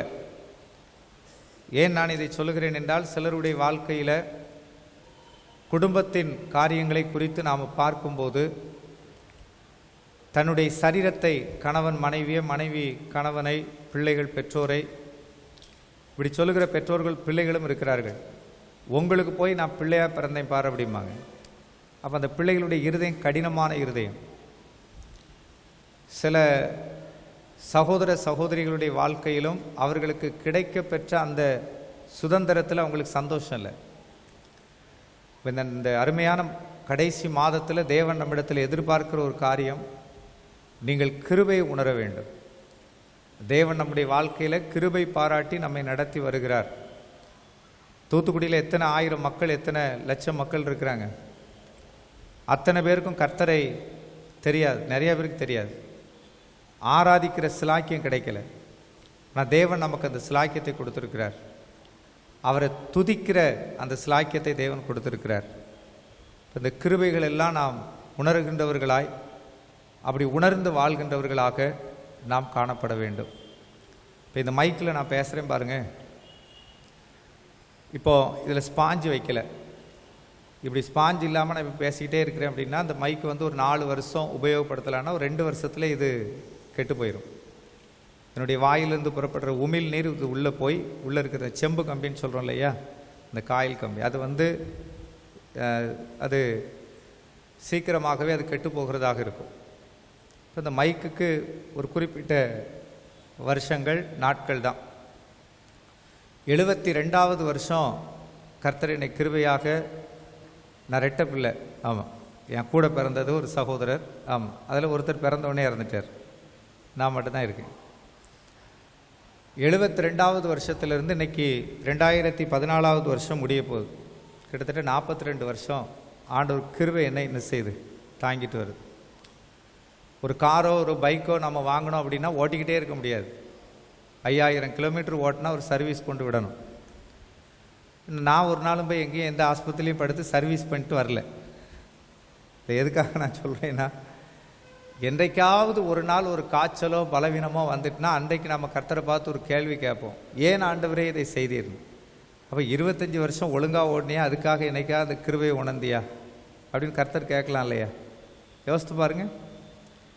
சில இடங்களில் சிலர் பலவீனப்படுகிற போது அவங்களுக்கு ஜெபம் பண்ண போனால் அவங்க இப்படி ஒரு கேள்வி கேட்பாங்க, கர்த்தர் ஏன் இந்த பலவீனத்தை எனக்கு அனுமதித்தார்? ஆனால் அவங்கள பார்த்து நான் ஒரு கேள்வி கேட்டிருக்கிறேன், நீங்கள் சுகமாக இத்தனை வருஷம் வாழ்ந்ததுக்காக கர்த்தருக்கு எவ்வளோ மகிமை செலுத்தியிருக்கீங்க? அது நம்ம எப்போதுமே அவரை தானே நினச்சிக்கிட்டு இருக்கோம். நினச்சிக்கிட்டு தான் எல்லோரும் இருக்காங்களே. நாங்கள் ஊழியத்தின் ஆரம்ப நாட்களில் சிஎஸ்ஐ திருச்சபைகளில், பல அழைக்கிற திருச்சபைகளில் முழுகிரவு ஜெபங்கள், உபவாச கூட்டத்துக்கு பேசுகிறதுக்கு அடிக்கடி போவோம். அப்போ அந்த முழுகிரவு ஜெபம் முடிச்சுட்டு நாங்கள் பஸ்ஸில் போயிட்டு வர்றதுனால 6 மணி 7 மணிக்கு தான் அந்த ஊர்லேருந்து வெளியே வர முடியும். அதே ஆலயத்துக்குள்ளாக ராத்திரியில் படுத்து தூங்குறது கஷ்டம். ஏன்னா அது வரைக்கும் லைட்டு வெளிச்சத்தில், அந்த வெளிச்சத்துக்காக வந்த வண்டுகள் பூச்சிகள்லாம் அங்கே தான் ஓடிட்டுருக்கும். அப்போ அதில் கீழே படுத்து தூங்க முடியாது. யாராவது சிலர் இப்படி கேட்பாங்க, எங்கள் வீட்டில் ஒரு ரூம் இருக்குது, வந்து படுத்து தூங்கிட்டு காலையில் போகிறீங்களா? மனசுக்குள்ளே எப்போ நல்ல வேலை கூப்பிட்டாங்க, வாரே அப்படின்னு சொல்கிறக்குள்ள, நீங்கள் எங்கள் வீட்டிலலாம் தங்குவீங்களா? சர்ச்சிலே படுத்துக்கிடுங்க. எப்படி இருக்கும் யோசித்து பாருங்க. இப்போ தான் போகலான்னு நினச்சோம், அதுக்குள்ளே அப்படி சொல்லிடுவாங்க. சில உபவாச கூட்டத்துக்கு முடிச்சுட்டு சில இடங்களில் கூட்டம் முடிச்சுட்டு சாப்பாடு கொடுக்காங்க. இப்போ நிறைய இடங்களில் சாப்பாடு கொடுக்குறாங்க. ஆனால் முந்திலாம் அப்படி கிடையாது. அங்கே கூட்டத்தை முடிச்சுட்டு 6 மணிக்கு வீட்டில் தான் போய் சாப்பிடணும். அப்படி உபவாச கூட்டத்தை முடிச்சுட்டு வர்ற சில நேரங்களில் சாப்பிட்டு போகிறீங்களா பிரதர்மாங்கிற, பசிச்சிட்டு இருக்குமே, சாப்பாடு தந்தால் சாப்பிடுவோமே, சாப்பிடலாம் நினைக்கி நம்ம வீட்டிலலாம் பிரதர் சாப்பிட மாட்டார். போச்சு. இல்லை, எதுக்காக நான் சொல்கிறேன்னா, இதே போல் நினைப்பாங்க, கொடுக்கணும்னு நினைத்தேன், நினைத்ததுனால ஒரு பிரயோஜனம் இல்லையே. நினைத்ததை செயலில் கொண்டு வந்தீங்களா? உங்கள் வாழ்க்கையில் தேவனுடைய கிருபையை நீங்கள் உணர்கிறீர்களா என்பதுதான் இப்போ இன்னைக்கு கேள்வி, வேற ஒன்றும் இல்லை. இன்னைக்கு இவர் என்ன பிரசங்கம் பண்ணுகிறார்? கிருபையை உணர்ந்துட்டு இருக்கிறீங்களா? இந்த 12வது மாதத்துக்கு வந்திருக்கீங்களே, 11 மாதமும் தேவன் நடத்தின அந்த கிருபையை உணர்ந்திருக்கீங்களா?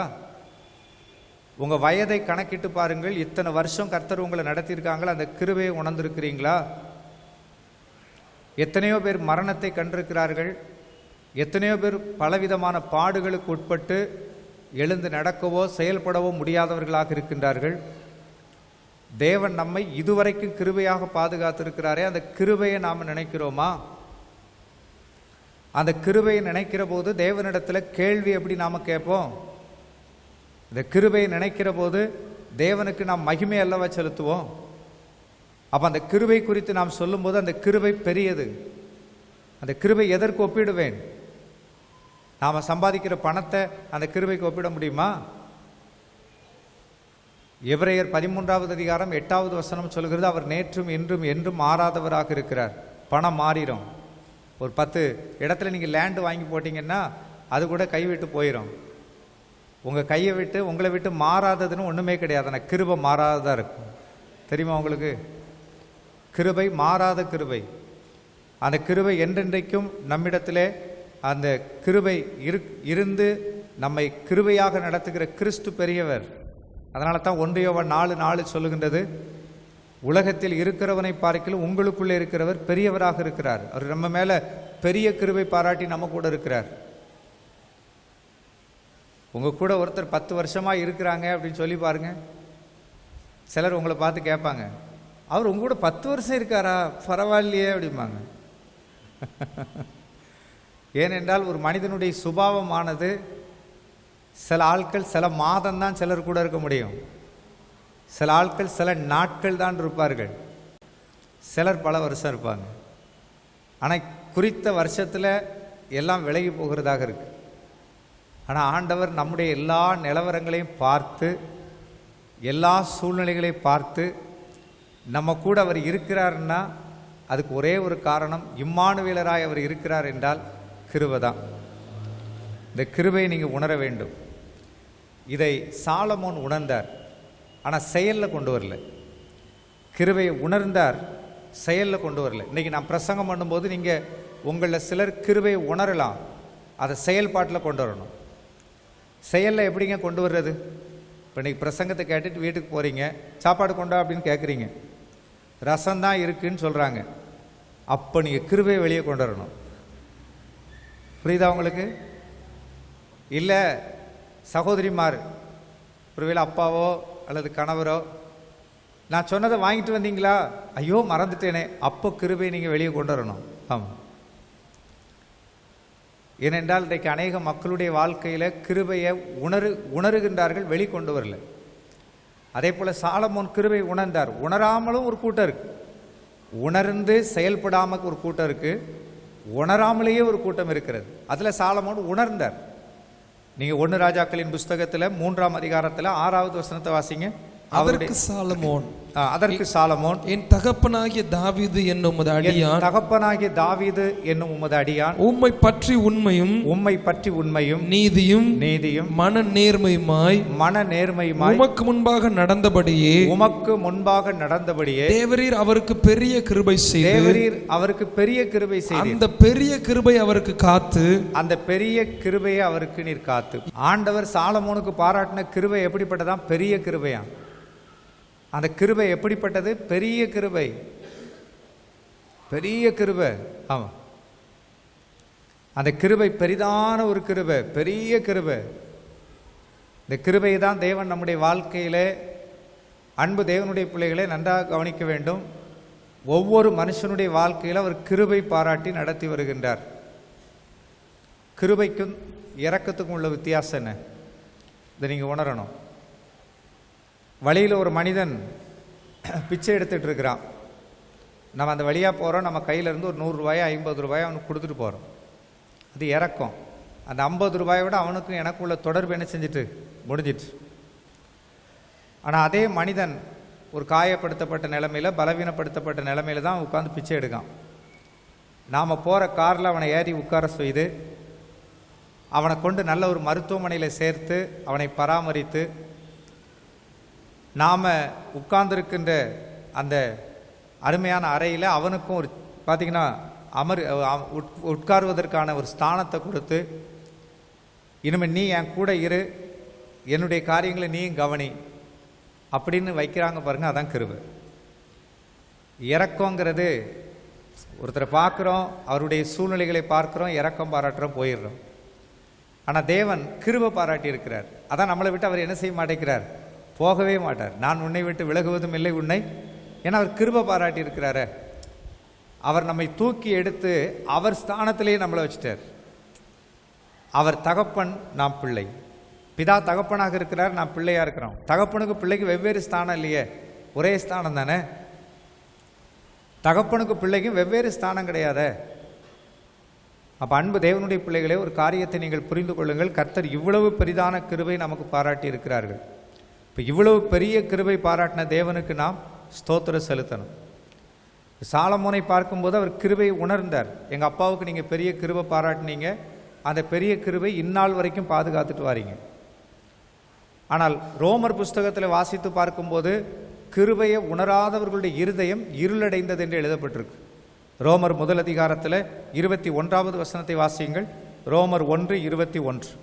அவர்கள் தேவனை அறிந்தும் அவரை தேவன் என்று மகிமைப்படுத்தாமலும் ஸ்தோத்திரியாமலும் இருந்து தங்கள் சிந்தனைகளினாலே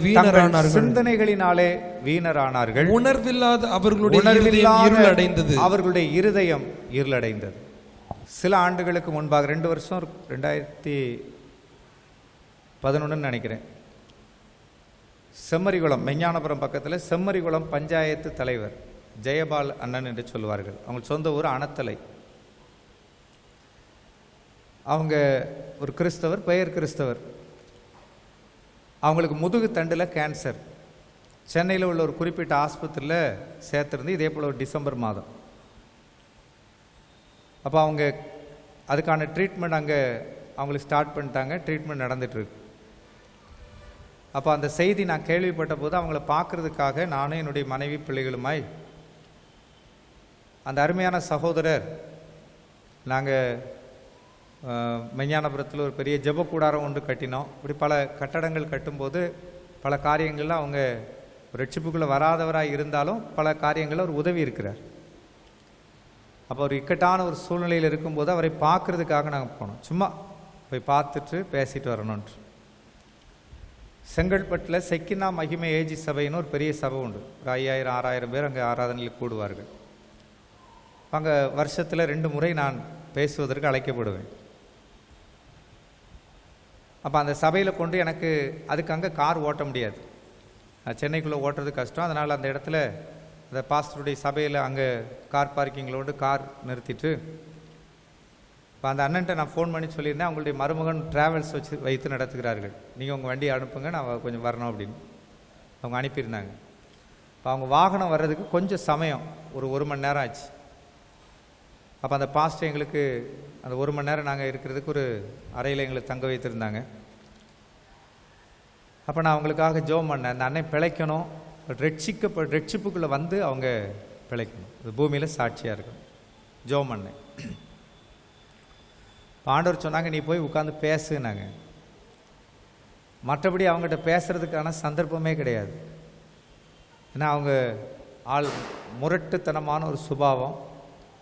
நாம் என்ன சொன்னாலும் அதுக்கு சிலர் வந்து விரண்டாவாதம்னு சொல்லுவாங்க இல்லையா, இது கிழக்கன்னா எப்படி கிழக்க, இது மேக்க இல்லாமாங்க. அப்படி ஆட்கள்கிட்ட பேச முடியாது. அப்போ நான் சொன்னேன், பேசுறது கஷ்டமாண்டவர் என்ன, இப்போ பேசுவா, நீ போய் பேசு அப்படின்னாங்க. இப்போ இருக்கிற சூழ்நிலைக்கு அவர் பேசி தான் ஆகணும், வேறு ஒன்றும் வழி இல்லைங்கிறது அங்கே போன பிறகு தான் தெரிஞ்சு. சரி, நான் போயிருந்தேன், என்ன பேசணும்னு கேட்டேன். ஆண்டவர் சொன்னாங்க, அவனிடத்துல போய் நான் அவனை தற்காக்கிறவராக இருந்தேன், எத்தனையோ ஆபத்துகளில் பாதுகாக்கிறவராக இருந்தேங்கிறத சொல்லு அப்படின்னாங்க. நான் பாதுகாத்திருக்கேங்கிறத சொல்லு.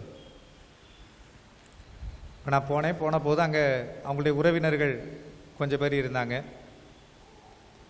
அப்போது ஒரு ஊழியக்காரர் வந்திருக்கிறாருன்னு அந்த ஆஸ்பத்திரியில் ஒரு மணி நேரம் பெர்மிஷன் வாங்கினாங்க. யாரும் இப்போ வந்து தொந்தரவு பண்ண வேண்டாம், அவங்க தூரத்துலேருந்து வந்திருக்காங்க, பேசணும், ஜெபம் பண்ணணும்.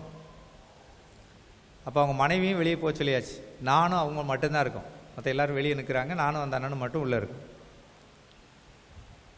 அப்போது நான் ஸ்டார்ட் பண்ணுறதுக்கு முன்னால் அவங்களா கேட்காங்க, ஆண்டவர் உங்கள்கிட்ட நல்லா பேசுவார, ஏதாவது சொல்லி அனுப்புனாங்களா அப்படின்னு கேட்டாங்க. நான் ஆமான்னு. கண் அப்படி கலங்கி அவங்களுக்கு கண்ணீர் வருது. பிழைச்சிக்கிடுவேனா அப்படின்னு கேட்டாங்க. பிழைப்பாங்கன்னு சொல்லலை ஆண்டவர், நல்லா கவனிக்கணும். நான் சொன்னேன், உங்களுக்கு ஆண்டவர் நிறைய காரியங்களில் தற்காத்திருக்காங்க, எத்தனையோ ஆபத்தில் நீங்கள் கூப்பிட்டுருந்துருப்பீங்களா இருக்கும், உங்களை ஆண்டவர் பாதுகாத்திருக்காங்க, அதை பற்றி பேச சொன்னாங்க அப்படின்னு. ஏன்னா அவங்கள என்ன விதத்தில் பாதுகாத்தாங்கங்கிறது எனக்கு தெரியாது இல்லையா. அப்படியே கண்களை மூடிட்டு அப்படி கடகடன் ஒன்று ஒன்றா சொல்ல ஆரம்பித்தாங்க. அவங்க சொன்ன ஒவ்வொரு காரியத்தையும் கேட்கும்போது நான் பேசவே இல்லை, நான் தான் பேசணும். ஆனால் அவங்க தன் வாழ்க்கையில் நடந்ததெல்லாம் சொல்கிறாங்க. இப்படி பாதுகாக்கப்பட்டேன்.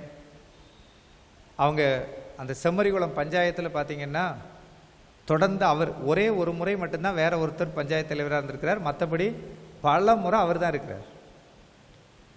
இன்னொன்று மிகப்பெரிய ஒரு வசதி வாய்ப்பு உள்ளவர், பல எதிர்ப்பு இருந்திருக்கிறது, நிறைய காரியங்கள் அவருக்கு நடந்ததை சொல்லிக்கிட்டே இருக்கிறார். இவ்வளவையும் கேட்டுட்டு அவர் சொல்லி முடிக்க போகிற நேரத்தில் நான் கண்களை மூடி ஆண்டவர்கிட்ட கேட்டேன், பிழைப்பேனான்னு ஒரு வார்த்தை கேட்டிருக்காங்களே, இதுக்கு நான் என்ன சொல்லணும்னு கேட்டேன்.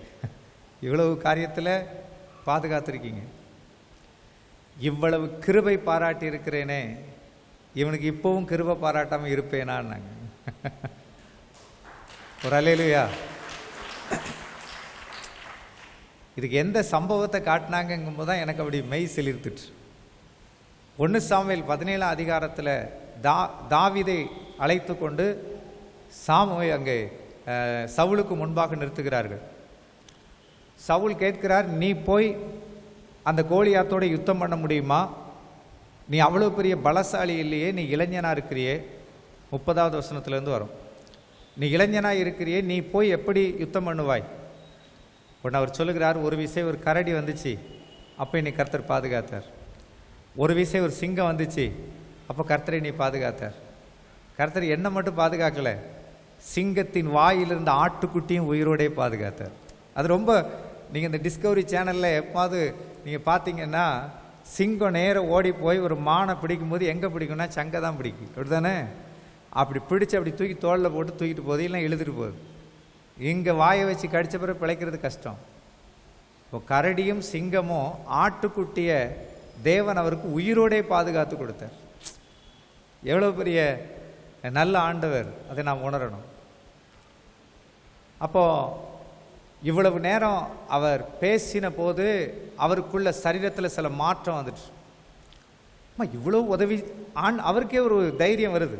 இவ்வளவு பாதுகாத்தவர், நீங்கள் ஜெபம் பண்ணுங்க நான் பிழைச்சிக்கிடுவேன். இப்போ நான் பிழைப்பேனான்னு என்கிட்ட கேட்கல, நீங்கள் ஜெபம் பண்ணுங்க நான் பிழைத்து கொள்ளுவேன். இப்போ நான் சொன்ன இன்னொரு காரியம் இருக்கு. அவர் உன் அக்கிரமங்களை மன்னித்து உன் நோய்களை குணமாக்குகிறார். நீங்கள் ஒன்று செய்யணும். அவர் பார்த்தீங்கன்னா குடிக்காத நேரமே இருக்காது. ராத்திரி பாத்ரூம் போகிறதுக்காக 2 மணிக்கு எழும்புறாருன்னா அப்போவும் பார்த்தீங்கன்னா ஒரு பாட்டில் எடுத்து வாயில் ஊற்றிட்டு அதுக்கு தான் போய் படுப்பார். அப்படிப்பட்ட ஒரு கேரக்டர். நான் சொன்னேன், அண்ணே ரெட்ஷிப்புன்னா என்னன்னு தெரியுமா? கொஞ்சம் பேசுனேன். அவர் சொன்னார், தோட்டத்தில் இன்னென்ன மரத்து மூட்டுக்குள்ளெல்லாம் புதைச்சி போட்டிருக்கேன், ஏன்னா தண்ணிக்குள்ளே புதைச்சி போட்டு குடித்தா நல்லா போத வருமா, புதைச்சி போட்டிருக்கிறார். நான் வந்த உடனே அதெல்லாம் எடுத்து உடைச்சிட்றேன். என்ன, என்னுடைய பெட்ரூமில் பாக்ஸாக வச்சுருக்கேன், உடைச்சிட்றேன். அவருக்கு அந்த கேன்சர் நிமித்தமாக என்ன நடந்தது என்றால், ஒரு 110 கிலோ இருப்பார் எடை. 110 கிலோ கூட இருக்கலாம். ஆள் என்னை விட ஹைட்டு வெயிட்டு பார்த்தீங்கன்னா அப்படி 2 கால்களும் நடக்க முடியாமல் இடுப்புக்கு கீழே அப்படியே அந்த முதுகு தண்டில் அந்த கேன்சர் கட்டி இருந்ததுனால அந்த கால்கள் நடக்க முடியாமல் அப்படி படுத்த படுக்கையாக இருந்தார். அப்போது பாவ அறிக்கை செய்து ஜெபம் பண்ண வைத்திருந்து பாவ அறிக்கை செய்தார், கிருபையை உணர்ந்தார். அப்போ கேட்டார், இனிமேல் நான் ஆஸ்பத்திரியில் இருக்கணுமா அப்படின்னார். நான் சொன்னேன், கேன்சருக்கான ட்ரீட்மெண்ட் ஸ்டார்ட் பண்ணிட்டாங்களா, நாளையிலிருந்து தான் ஸ்டார்ட் பண்ண போகிறாங்க, இது வரைக்கும் மேலோட்டமான காரியம் தான் நடந்திருக்கு. நான் சொன்னேன், நீங்கள் இன்னும் வீட்டுக்கு வந்துடலாம், உங்களுக்கு ஒன்றும் செய்யாது. இன்றைக்கு பார்த்தீங்கன்னா அருமையான தேவனுடைய பிள்ளைகளே, அவங்களுடைய ஒரு மகள் வால்பாறையில் இருக்கிறாங்க, ஒரு மகள் சென்னையில் இருக்கிறார்கள். அவருடைய தொழில் ராசிபுரம் என்ற இடத்துல தொழில் நடக்கு. அவருங்க பஞ்சாயத்து தலைவராக இருக்கிறார். நிறைய விவசாய பூமி பார்த்திங்கன்னா இப்போ 50 ஏக்கருக்கு மேலே அவருக்கு நிலங்கள் இருக்கும், அவ்வளோ விவசாயங்கள் இருக்கிறது. நல்ல முறையில் பார்த்திங்கன்னா அத்தனையும் அவரே சொந்தமாக ஒரு ஃபார்ச்சூனர் கார் ஒன்று வைத்திருக்கிறார். அவரே ஓட்டுவார், அவரே பல இடங்களுக்கு போவார், எல்லா வேலையும் செய்கிறார். இன்றைக்கு அவர் சரீரத்தை பரிசோதித்து பார்க்கும்போது அவர் சரீரத்தில் கேன்சருக்கான அறிகுறியே இல்லை. அல்லேலூயா. இல்லை, எதுக்காக இந்த சாட்சியை நான் சொல்லுகிறேன்னா, அன்றையிலிருந்து இன்றைக்கு வரைக்கும் கர்த்தருடைய நாமத்துக்கு மகிமையாக சொல்லுகிறேன், அந்த சாராயம் குடிக்கிற ஒரு நபரை கூட அவர் காருக்குள்ளே இன்றைக்கு வரைக்கும் அவர் ஏற்ற மாட்டார். எப்படி இருந்து அவர் சொல்லுவார், ஒரு நாள் நான் கேட்டேன், உங்கள் சூழ்நிலைக்கு நீங்கள் அப்படி பண்ணிங்கன்னா மற்றவங்க உங்களை பகைப்பாங்களே, என்ன செய்வேன்? இவன் பகைச்சா பகைச்சிட்டு போகிறான் அப்படின்னார். நான் இன்றைக்கி உயிரோடு இருக்கிறதே அவர் இறக்கமாக கிருபையாக என்னை உயிரோடு வச்சுருக்கிறார். இவன் ஏறி அந்த வாடை என் வாயில் பட்டு அப்புறம் நான் பழையபடி அங்கே போயிட்டேன்னா உயிர் போயிருமே அப்படின்னார். புரியுதா உங்களுக்கு? இல்லை, ஒரு மனிதனுடைய வாழ்க்கையில் தேவன் என்ன எதிர்பார்க்கிறாருன்னா, அவன் கிருபையை உணர்றானான்னு தான் எதிர்பார்க்குறார். கிரியை நம்ம வாழ்க்கையில் முதல்ல கிருபையை உணரும் போது தானே அந்த கிரியைக்கு ஒப்பு கொடுக்க முடியும்.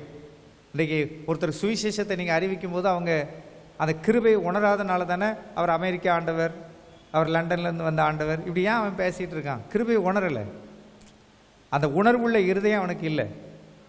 அப்போ இன்றைக்கு தேவனாகிய கர்த்தர் நம்முடைய வாழ்க்கையில் எதிர்பார்க்கிற விரும்புகிற ஒரு காரியம் என்ன என்றால், இந்த கிருபையை உணர்கிற அனுபவத்துக்குள்ளே இந்த 12வது மாதத்தில் நீங்கள் இருக்கிறீங்களா?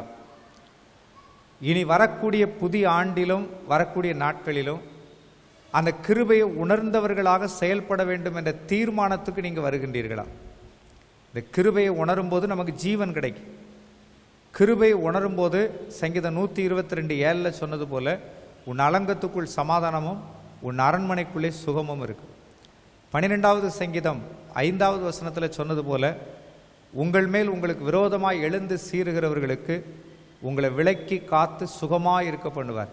எல்லா பிரச்சனைகளையும் ஆண்டவர் அடக்கி போட்டு சுகமாக இருக்க பண்ணுவாங்க. தேவனாகிய கர்த்தர் ஒன்றைத்தான் உணர்கிறார்கள், கிருபையை உணர்கிறானா? கிருபையை உணர்கின்ற அந்த அனுபவத்திலே நாம் இருக்கின்றோமா? அப்போ கிருபையை உணராத இருதயத்தை குறித்து வசனம் சொல்கிறது, அது இருளடைந்தது. வேதாகமத்தில் நீங்கள் எடுத்துக்கொள்ளுவீர்கள் என்று சொன்னால், அன்பு தேவனுடைய பிள்ளைகளே, அதில் 107வது சங்கீதம் 43வது வசனம், கிருபையை உணர்ற மக்களை வசனம் என்ன சொல்கிறது என்றால் 107:43, எவன் ஞானம் உள்ளவனோ அவன் இவைகளை கவனிக்க கடவன். ஞானவான்கள் கிருபைகளை உணர்ந்து கொள்வார்கள். ஞானவான்கள் கர்த்தருடைய கிருபையை உணர்ந்து கொள்வார்கள். அப்ப கிருபையை உணராத மனுஷனை குறித்து வசனம் என்ன சொல்லுகிறதுன்னா, ஞானமற்றவன். அதான் பொருள். அது உண்மைதானா? தெளிவா இன்னொரு வசனம் இருக்கு. உபாகமம் புஸ்தகத்துல 32வது அதிகாரத்துல 28வது வசனத்தை வாசிங்க. உபாகமம் 32:28 வாசிங்க. அவர்கள் யோசனை கெட்ட ஜாதி, அவர்களுக்கு உணர்வே இல்லை. அவர்கள் யோசனை கெட்ட ஜாதி என்பதுக்கு சரியான விளக்கம் என்னவென்றால், அவர்கள் விவேகமற்ற பிள்ளைகள். நன்மை செய்யக்கூடிய என்ன அவர்கள் விட்டுவிடுவதற்கு ஆயத்தமாக இருக்கிறாங்க. தீமை செய்யக்கூடிய சாத்தானுடைய செயல்களுக்கு தன்னை விற்று போடுகிறார்கள். அப்போ உணர்வு என்பது என்ன? தேவன் நன்மை செய்கிறார். 85 சங்கீதம் 12ஆம் வசனம் சொல்லுகிறது, தேவன் நன்மை செய்கிறார். ஏசாயா 44:21 சொல்லுகிறது, அவர் நம்மை மறக்காதவரும் 115 சங்கீதம் 12வது வசனம் சொல்கிறது, கர்த்தர் நம்மை நினைத்து ஆசீர்வதிக்கிறவருமாயிருக்கிறார். இப்போ தேவன் நம்மை மறக்கிறது இல்லை. ஏசாயா 49:16 சொல்லுகிறது, அன்பு தேவனுடைய பிள்ளைகளை, உன்னை என் உள்ளங்கையிலே வரைந்திருக்கிறேன், எப்போதும் உன் நினைவா இருக்கிறேங்கிறது பொருள்.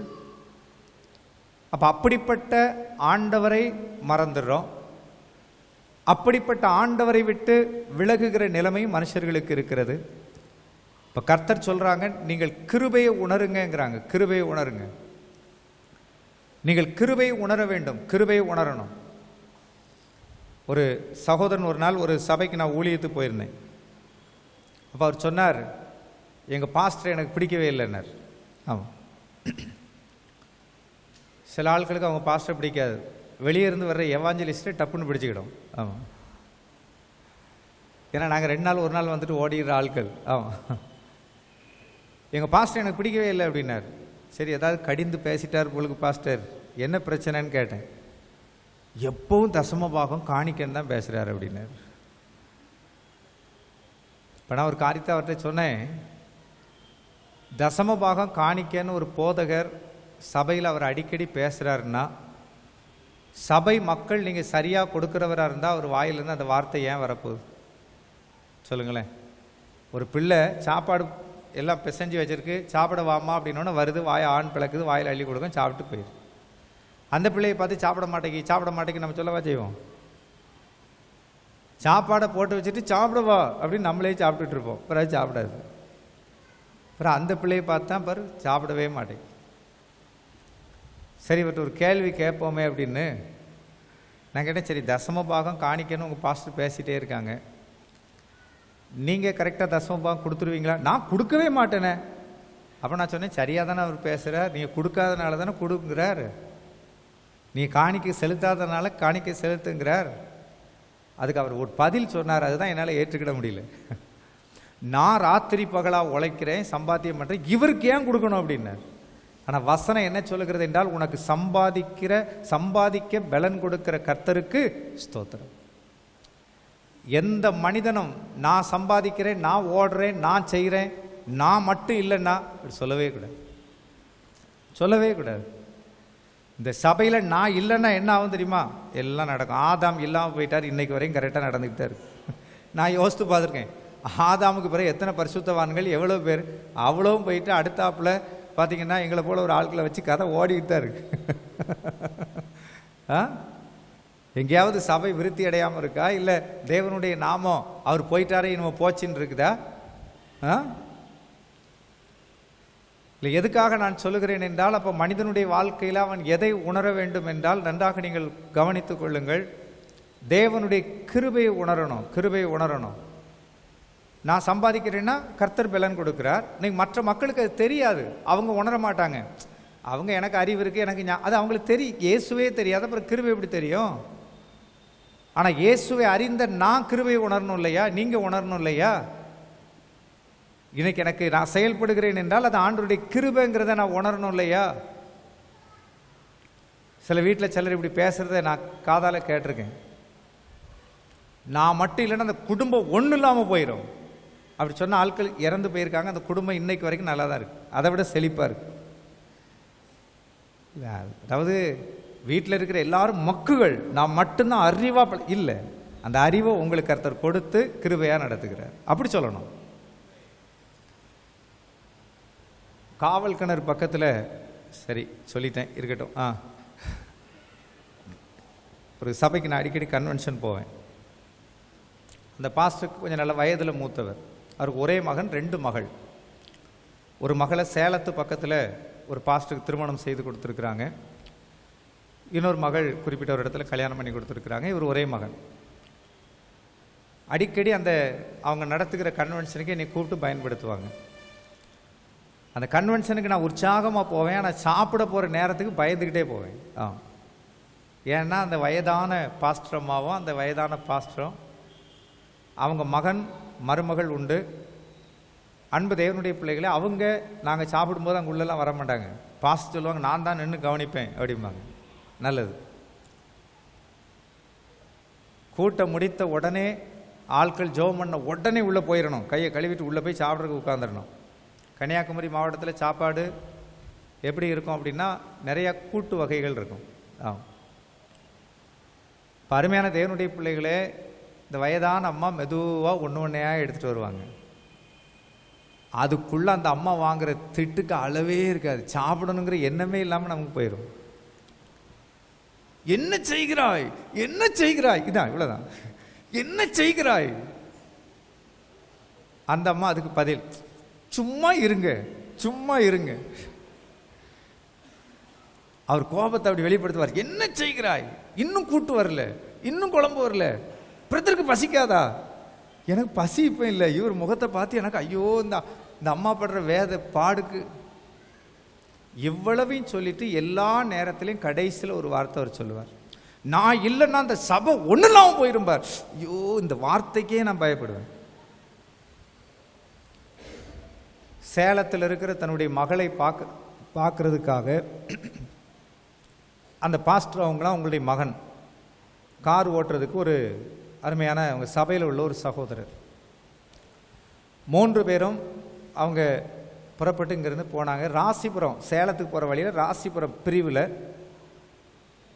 அந்த கார் விபத்துக்குள்ளாயிற்று. பாஸ்டர் இறந்து போயிட்டாங்க, பாஸ்டருடைய மகன் இறந்து போயிட்டாங்க, அந்த காரை ஓட்டின சகோதரர் இறந்து போயிட்டார். அப்போ தான் அந்த செல்ஃபோன் வந்து புதுசு. அப்போது என்னுடைய நம்பர் வந்து அவங்க கடைசியாக அந்த பாஸ்டர் என்கிட்ட பேசியிருக்காங்க. அந்த நம்பர் அதில் இருந்திருக்கு. இப்போது நான் சென்னையில் ஊழியத்தை முடிச்சுட்டு விடியற்காலம் 1ஆம் தேதி விடியற்காலம்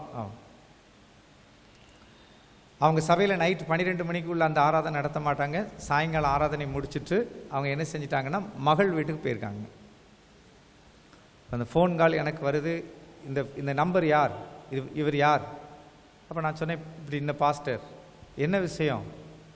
இப்படி கார் விபத்துக்குள்ளாகி 3 பேர் இறந்துட்டாங்க. இன்றைக்கி அந்த சபை யார் நடத்துகிறாங்க அப்படின்னா, நல்லா நீங்கள் கவனிக்கணும், அந்த வயதான தாயாரும் அவங்களுடைய மருமகள் ஒரு சின்ன பையன் இருக்கான். முந்தி ஒரு 250 மெம்பர்ஸ் இருந்திருப்பாங்க, இப்போ பார்த்தீங்கன்னா ஒரு 400 பேருக்கு மேலே இருக்காங்க. ஒரு காரியத்தை நீங்கள் புரியணும். நீங்கள் பேசும்போது உங்களை மேன்மைப்படுத்தி பேசாதுங்க, கிருபையை உணர்ந்து நீங்கள் பேசுங்க. வசனம் சொல்லுகிறது யாக்கோபு 4:6 அவர் அதிகமான கிருபை அளிக்கிறாரே, ஆதலால் தேவன் பெருமை உள்ளவர்களுக்கு எதிர்த்து நிற்கிறார். எது பெருமை?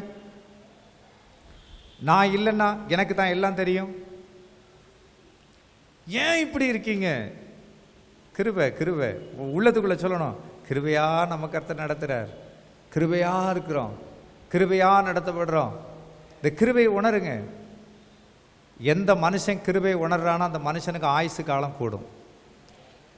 2014 வருஷம் கடைசி மாதத்துக்கு வந்திருக்கிற நீங்கள் உங்கள் ஆயுசு நாட்கள் இன்னும் கொஞ்சம் காலம் இந்த பூமியில் வாழணும், கர்த்தருக்காக ஆத்தும அறுவடை செய்யணும்னு நீங்கள் விரும்பினா கிருபையை உணருங்க. நீங்கள் கிருபை உணரணும்.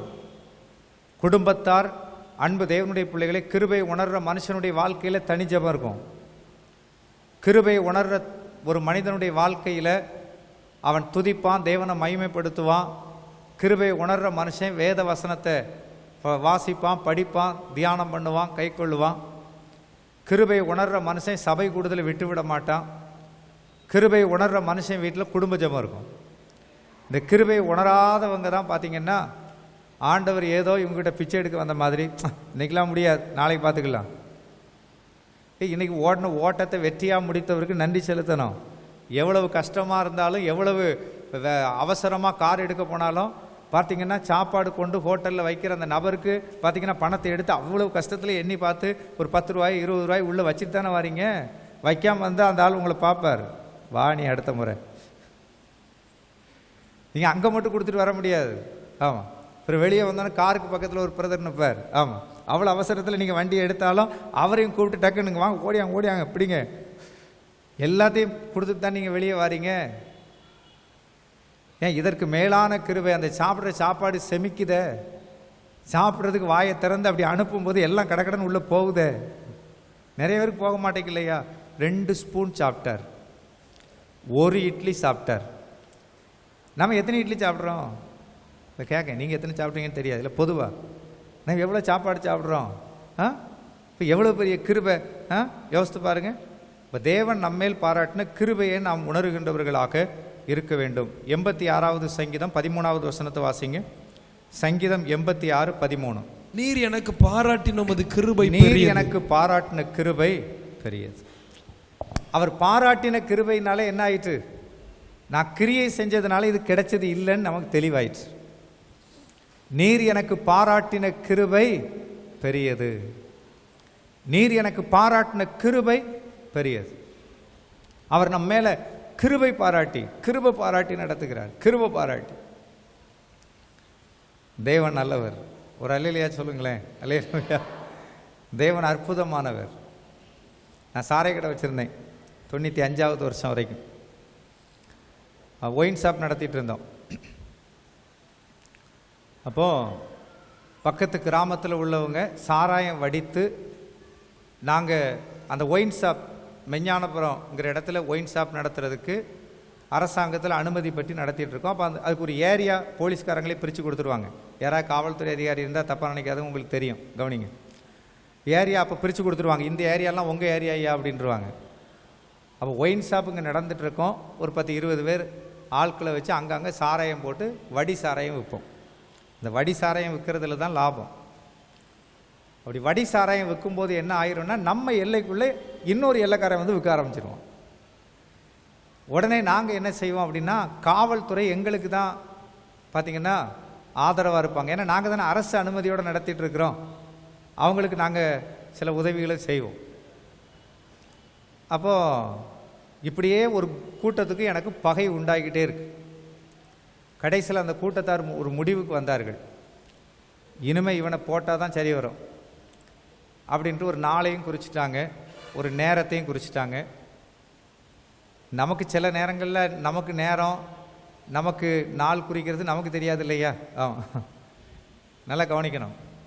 ஆனால் கர்த்தருக்கு தெரியும். அதான் ஆண்டு சொன்னாங்க, உனக்கு எதிராய் உருவாக்கப்படும் ஆயுதம். அங்கே அவன் நாள் குறிச்சிக்கிட்டு இருப்பான், போடு அப்படிமா அவனும் போட்டிருப்பான். இந்த கல்லை புரட்டுகிறவன் மேலே இந்த கல் என்ன செய்யும்?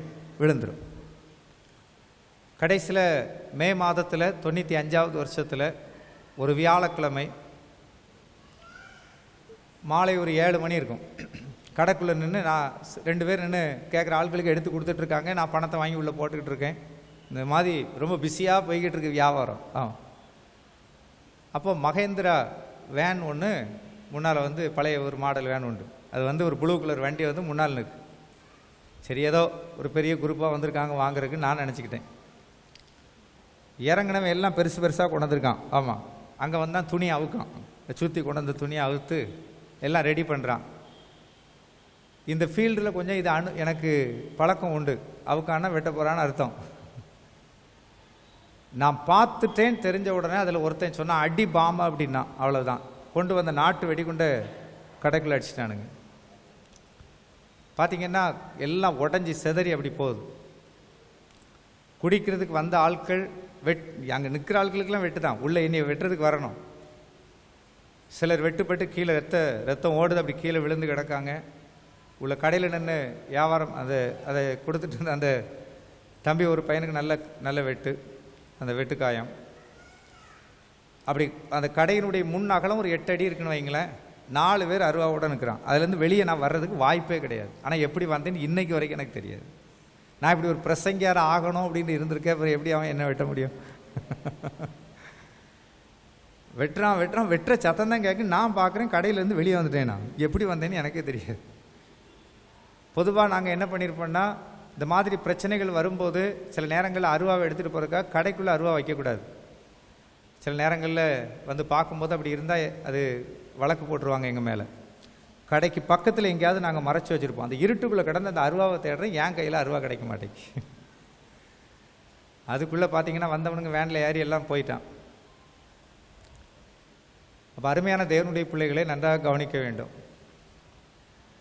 அப்போது அடுத்து மனசில் ஒரு என்ன வருது அப்படின்னாச்சுன்னா, எப்படியும் அதில் குறிப்பாக 2 பேர், முந்தினவன் கை மந்திரக்கோள் என்பார்கள். இனி நம்ம முந்தலைன்னா அவன் முந்திடுவான், போடணும் அப்படின்னு முடிவு பண்ணியாச்சு. முடிவு பண்ணிட்டு இருக்கிறேன். அன்னைக்கு தான் அந்த இஸ்ரவேலண்ணன் வந்தார். வந்து எனக்கு ஆண்டவரை பற்றி சொன்னார்கள். ஒரு வார்த்தை சொன்னாங்க, எனக்கு அது ரொம்ப என் மனசை அது அந்த ஒரு வார்த்தை தான். ஒரே நாளில் என்னை 17 முறை தேடி வந்தார். காலையில் ஒரு 8 மணிலேருந்து பார்த்தீங்கன்னா மாலை 7 மணி வரைக்கும் வந்துக்கிட்டே இருக்கிறார். தம்பி, இன்னைக்கு சர்ச்சு காம்பவுண்டில் ஒரு ஜெபம் இருக்குது, வந்துரு. கடைசியாக வரும்போது ஒரு வார்த்தை சொன்னார், இன்னைக்கு நான் எத்தனாவது முறை வாரேன் தெரியுமா? 17வது முறை வாரேன். இதுதான் கர்த்தர் உனக்கு கொடுக்குற கடைசி சந்தர்ப்பம், நாளைக்கு நான் வரமாட்டேன் அப்படின்னார். அப்போ தான் என் மனசுக்குள்ள ஒரு உணர்வு வந்துச்சு. நான் 17 முறை ஒரு வயதானவர் நம்மளை தேடி வந்திருக்கிறாரு. கிருபை பெற்றுக்கொள்றதுக்கும் ஒரு கிருபை வேணும், இல்லைன்னா முடியாது. தேவன் அந்த உணர்வை கொடுத்து ஒரு கிருபை கொடுத்தார். அதான் தாவீது சொல்றாரு பாருங்க, என் தகப்பனுக்கு நீர் பெரிய கிருபை பாராட்டி பெரிய கிருபையினால் அந்த கிருபை பாதுகாத்து கொண்டீர். அப்படியே போயிட்டேன். நான் சர்ச்சை காம்பவுண்டு போனேன். இன்னைக்கு ஆண்டவருடைய கிருபையினால அவருடைய ஊழியத்தை நான் செய்ய கிருபை செய்திருக்காங்க. இப்போ நம்ம வாழ்க்கையில் பல ஆபத்துகள், பல நிந்தனைகள், பல போராட்டங்கள் இதெல்லாம் நம்ம கடந்து வந்திருப்போம். ஆனால் அந்த கிருபையை உணர்ந்து இனி நாம் என்ன செய்யக்கூடாது? அந்த கிருபையை உணர்ந்து அன்றைக்கு ஜெபத்துக்கு போயிட்டு வந்து அடுத்த நாளே பார்த்திங்கன்னா திருச்செந்தூர் தாசில்தார் ஆஃபீஸில் போய் இந்த கடையை நான் நடத்த மாட்டேன்னு எழுதி கொடுக்க போனேன். அவங்க உடனே அதை அப்படிலாம் செய்ய முடியாதுன்னாங்க. நான் அந்த இடத்த விட்டே வரல. எனக்கு அந்த தாசில்தார் ஆஃபீஸில் திருச்செந்தூரில் பார்த்திங்கன்னா எனக்கு ஒரு கவுன்சிலிங் வச்சாங்க. ஏன் இவர் கடையை நடத்தக்கூடாது, தொடர்ந்து நடத்துறதுக்கு ஒரு கவுன்சிலிங். கடைசியில் என்கிட்ட கவுன்சிலிங்க்கு பேசின ஆட்கள்லாம் போய் தாசில்தார்கிட்ட சொன்னாங்க. அவர் உங்ககிட்ட என்ன சொன்னாரோ அதை தான் சொல்லிக்கிட்டே இருக்கார்.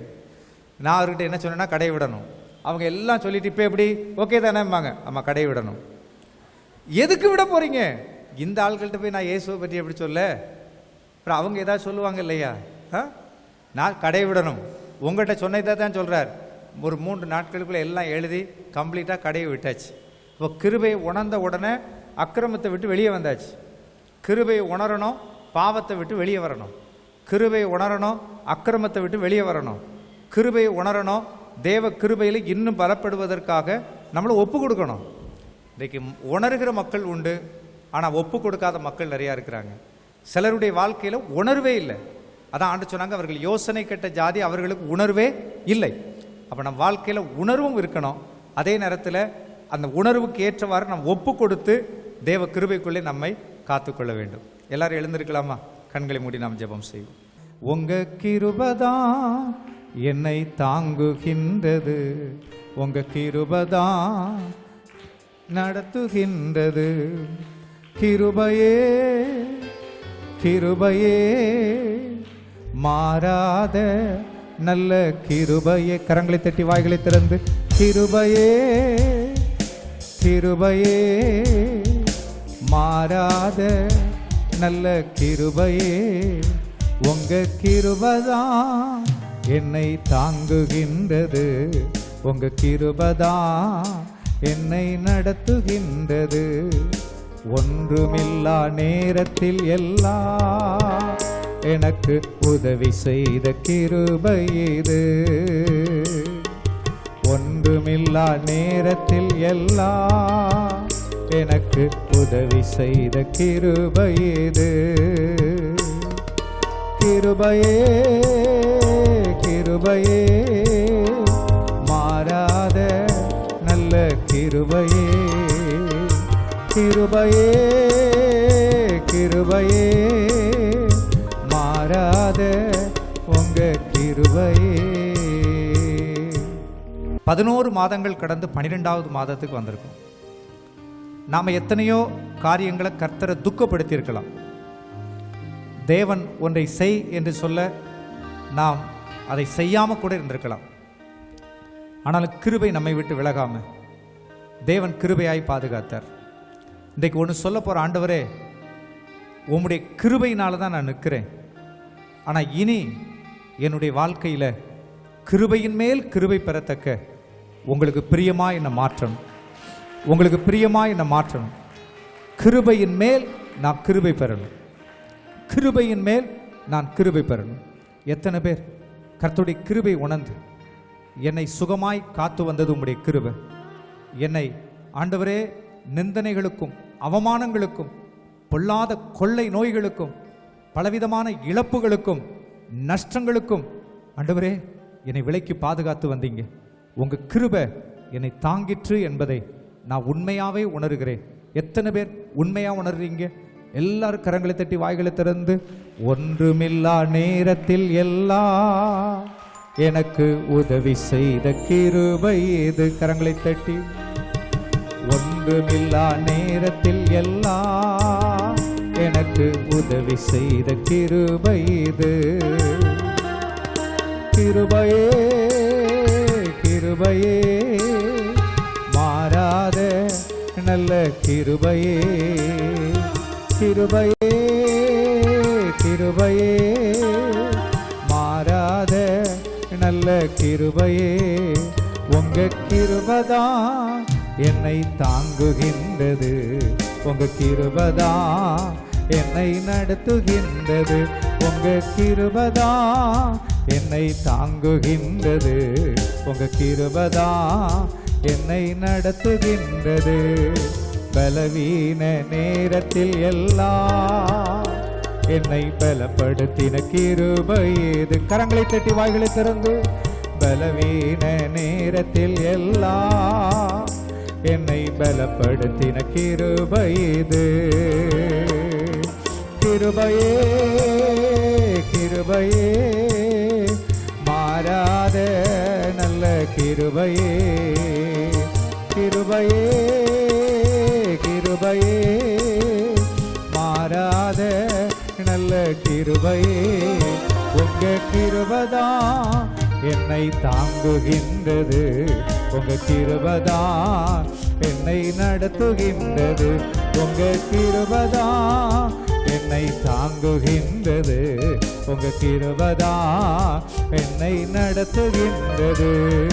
சோர்ந்து போன நேரத்தில் எல்லாம் என்னை சொல்ந்து கொண்ட கிருபை இது. கரங்களை தட்டி வாய்களை திறந்து, நேரத்தில் எல்லாம் என்னை சொல்ந்து கொண்ட கிருபை இது. கிருபையே கிருபையே மாறாத நல்ல கிருபையே. கரங்களை தட்டி, கிருபையே கிருபையே மாறாத நல்ல கிருபையே, உங்க கிருபைதான் என்னை தாங்குகின்றது, உங்க கிருபைதான் என்னை நடத்துகின்றது, உங்க கிருபைதான் என்னை தாங்குகின்றது, உங்க கிருபைதான் என்னை நடத்துகின்றது. You can't bless it, I won't come to one. நீங்கள் you all bless it, I have to one, Ledinivis might one. Will be come to one, let's see to one, come to well bless. நானே கர்த்தர், நான் உங்களுக்கு நல்ல மேய்ப்பராக இருந்து உங்களை நடத்தி வருகிற கர்த்தர். தி சன்டினி முழு ஸ்பிட்வில் I cup to one, I don't ரிக்லி ஸ்பீட் டு ஒன். ஸோ நான் உங்களை பலப்படுத்தி உங்களுக்கு சகாயம் பண்ணி உங்களை நடத்தி வருகிற கர்த்தர். You can defence blow I வென்டிஸ் I hope to one. So I do once. நீங்கள் புதிய காரியங்களை காணவும் நீங்கள் புதிய நன்மைகளை பெற்றுக்கொள்ளவும் நான் விருப்பமாயிருக்கிறேன். Is band I don't like it's I don't லிபிஸ் ஐ கம்ட். ஆனாலும் என்னுடைய புதிய நன்மைக்கும் என்னுடைய புதிய I'll blows it to one, so you want come, you catch one. பலன்களை நீங்கள் பெற்றுக்கொள்வதற்கு நான் உங்களை பலப்படுத்தி ஆக வேண்டும். Santival, I want to will, you can't. You see me to one, so Yale ಅದುರಿಯಾದರ ಈ ಚುಕರೆ ಮೇಕೆ ವರ್ತಿಸಿಂದಿರಿ ಯಾಕೆ ಎದುರುವಿರಿ ವಲದರಸರು உன்னை பலப்படுத்தி என்று நான் சொன்னேனே, அந்த பலப்படுத்துதலை இப்போது நீங்கள் பெற்றுக்கொள்ளப் போகிறீர்கள். தேவரீர் எங்களை பலப்படுத்துகிறதுக்காய் ஸ்தோத்திரம். உம்முடைய கிருபைக்கு பாத்திரங்களாய் எங்களை பலப்படுத்துகிறதுக்காய் ஸ்தோத்திரம். உம்முடைய கிருபையினால் எங்களை நடத்தும்படி பலப்படுத்துகிறதுக்காய் ஸ்தோத்திரம். எங்கள் மீது உம்முடைய நன்மைகளை வைக்கும்படிக்கு நீர் எங்களை பலப்படுத்துகிறதுக்காய் ஸ்தோத்திரம். ஆண்டவரே, உம்முடைய மகிமை எங்களில் பெருகும்படிக்கு நீர் எங்களை பலப்படுத்துகிறதுக்காய் ஸ்தோத்திரம். இந்நாளில் வந்திருக்கிற உம்முடைய ஜனமாகி எங்களை ஏசாயா 41:10 பிரகாரமாய் நான் உன்னை பலப்படுத்தி உனக்கு சகாயம் பண்ணுவேன் என்று சொன்ன கர்த்தர் யுவாலா கனதிரி சங்கர பலதரா. அன்பு சகோதரி, தேவன் உங்களை பலப்படுத்தினால் எப்படிப்பட்ட பலமாயிருக்கும்? உங்களுடைய பலவீனங்களை மாற்றுகிற பலம், உங்களுடைய ஜென்ம சுபாவத்திலே காணப்படுகிற பலவீனங்களை மாற்றுகிறவர், உங்கள் சரீரத்தின் பலவீனங்களை மாற்றுகிறவர், நீங்கள் ஆவியிலே காணப்படுகிற சகல விதமான இவ்வால கலக்கங்களை மாற்றுகிறவர். இன்றைக்கு தானே பரிசுத்த தேவன் தம்முடைய மகிமையோடு கூட உங்கள் மேலும் என் மேலும் அவர் இறங்கி கிருபை வெளிப்படுத்திக் கொண்டிருக்கிறபடினால் அந்த கிருபைக்கு ஸ்தோத்திரம் பண்ணுங்கள். அந்த புதிய கிருபை உங்களுக்குள்ளே கடந்து அந்த கிருபை உங்களை பலப்படுத்துகிறது.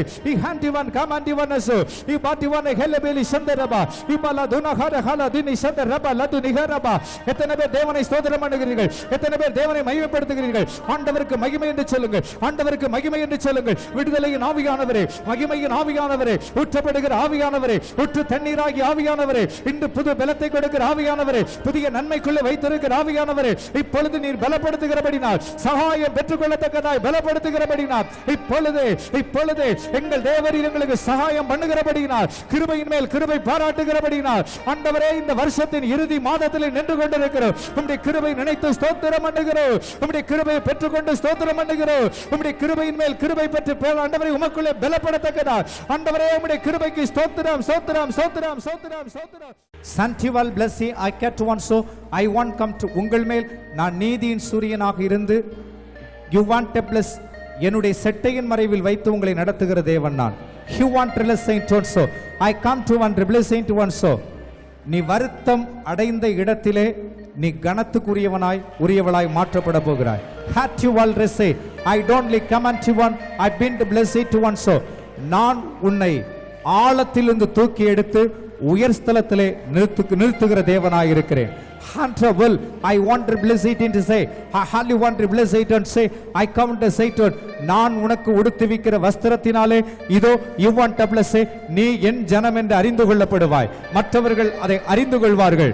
He want to bless it I come you want to see my how to say ரோமர் 10:11 சொன்னது போல என் நாமத்தை விசுவாசித்திருக்கிற நீங்கள் வெட்கம் அடைவதில்லை என்பதை நீங்கள் அறிந்து கொள்ளுங்கள். கரங்களை தட்டி கர்த்தரை ஸ்தோத்திரம் பண்ணுவோம். கரங்களை தட்டி கர்த்தரை ஸ்தோத்திரம் பண்ணுவோம். தேவன் நல்லவர். மகிமையின் தேவன் எழுந்தருளி இருக்கிறார். மகிமையின் தேவன் பலப்படுத்திக் கொண்டிருக்கிறார். மகிமையின் தேவன் ஆசீர்வதித்துக் கொண்டிருக்கிறார். இயேசு கிறிஸ்துவின் நாமத்தினாலே பரலோகத்தில் இருக்கிற பிதாவே, உம்முடைய ஜனத்தை நீர் ஆசீர்வதிக்கிறதுக்காய் ஸ்தோத்திரம். உம்முடைய கிருபை உணரத்தக்கதாக எங்களுக்கு இரக்கம் பாராட்டினீர்களே. ஆண்டவரே, உம்முடைய கிருபையிலே நிலை நிற்க கிருபை தருகிறதுக்காய் ஸ்தோத்திரம். கிருபையின் மேல் கிருபை பெற்றுக்கொள்ளத்தக்கதாக ஆண்டவர் நீங்கள் அனுக்கிரகம் செய்கிறபடியினால் ஸ்தோத்திரம். 1000-10,000 பேர்கள் உன் பக்கம் விழுந்தாலும் அது ஒரு காலத்தும் உன்னை அணுகிடாதே. உன் தேவன் உண்டாபரமே, அது ஒரு காலத்தும் உன்னை அணுகிடாதே. உன் தேவன் உண்டாபரமே, அவர் சேட்டையின் கீழ் அடைக்கலம்புகவே தம் சிறகுகளால் மூடுவார். இயேசு சேட்டையின் கீழ் அடைக்கலம்புகவே தம் சிறகுகளால் மூடுவார். உன் வழிகளிலெல்லாம் உன்னை தூதர்கள் காத்திடுவார். உன் பாதம் கல்லில் இடராதபடி தங்கள் கரங்களில் ஏந்திடுவார். உன் பாதம் கல்லில் இடராதபடி தங்கள் கரங்களில் ஏந்திடுவார். அவர் சேட்டையின் கீழ் அடைக்கலம்புகவே தம் சிறகுகளால் மூடுவார். இயேசு சேட்டையின் கீழ் அடைக்கலம்புகவே தம் சிறகுகளால் மூடுவார்.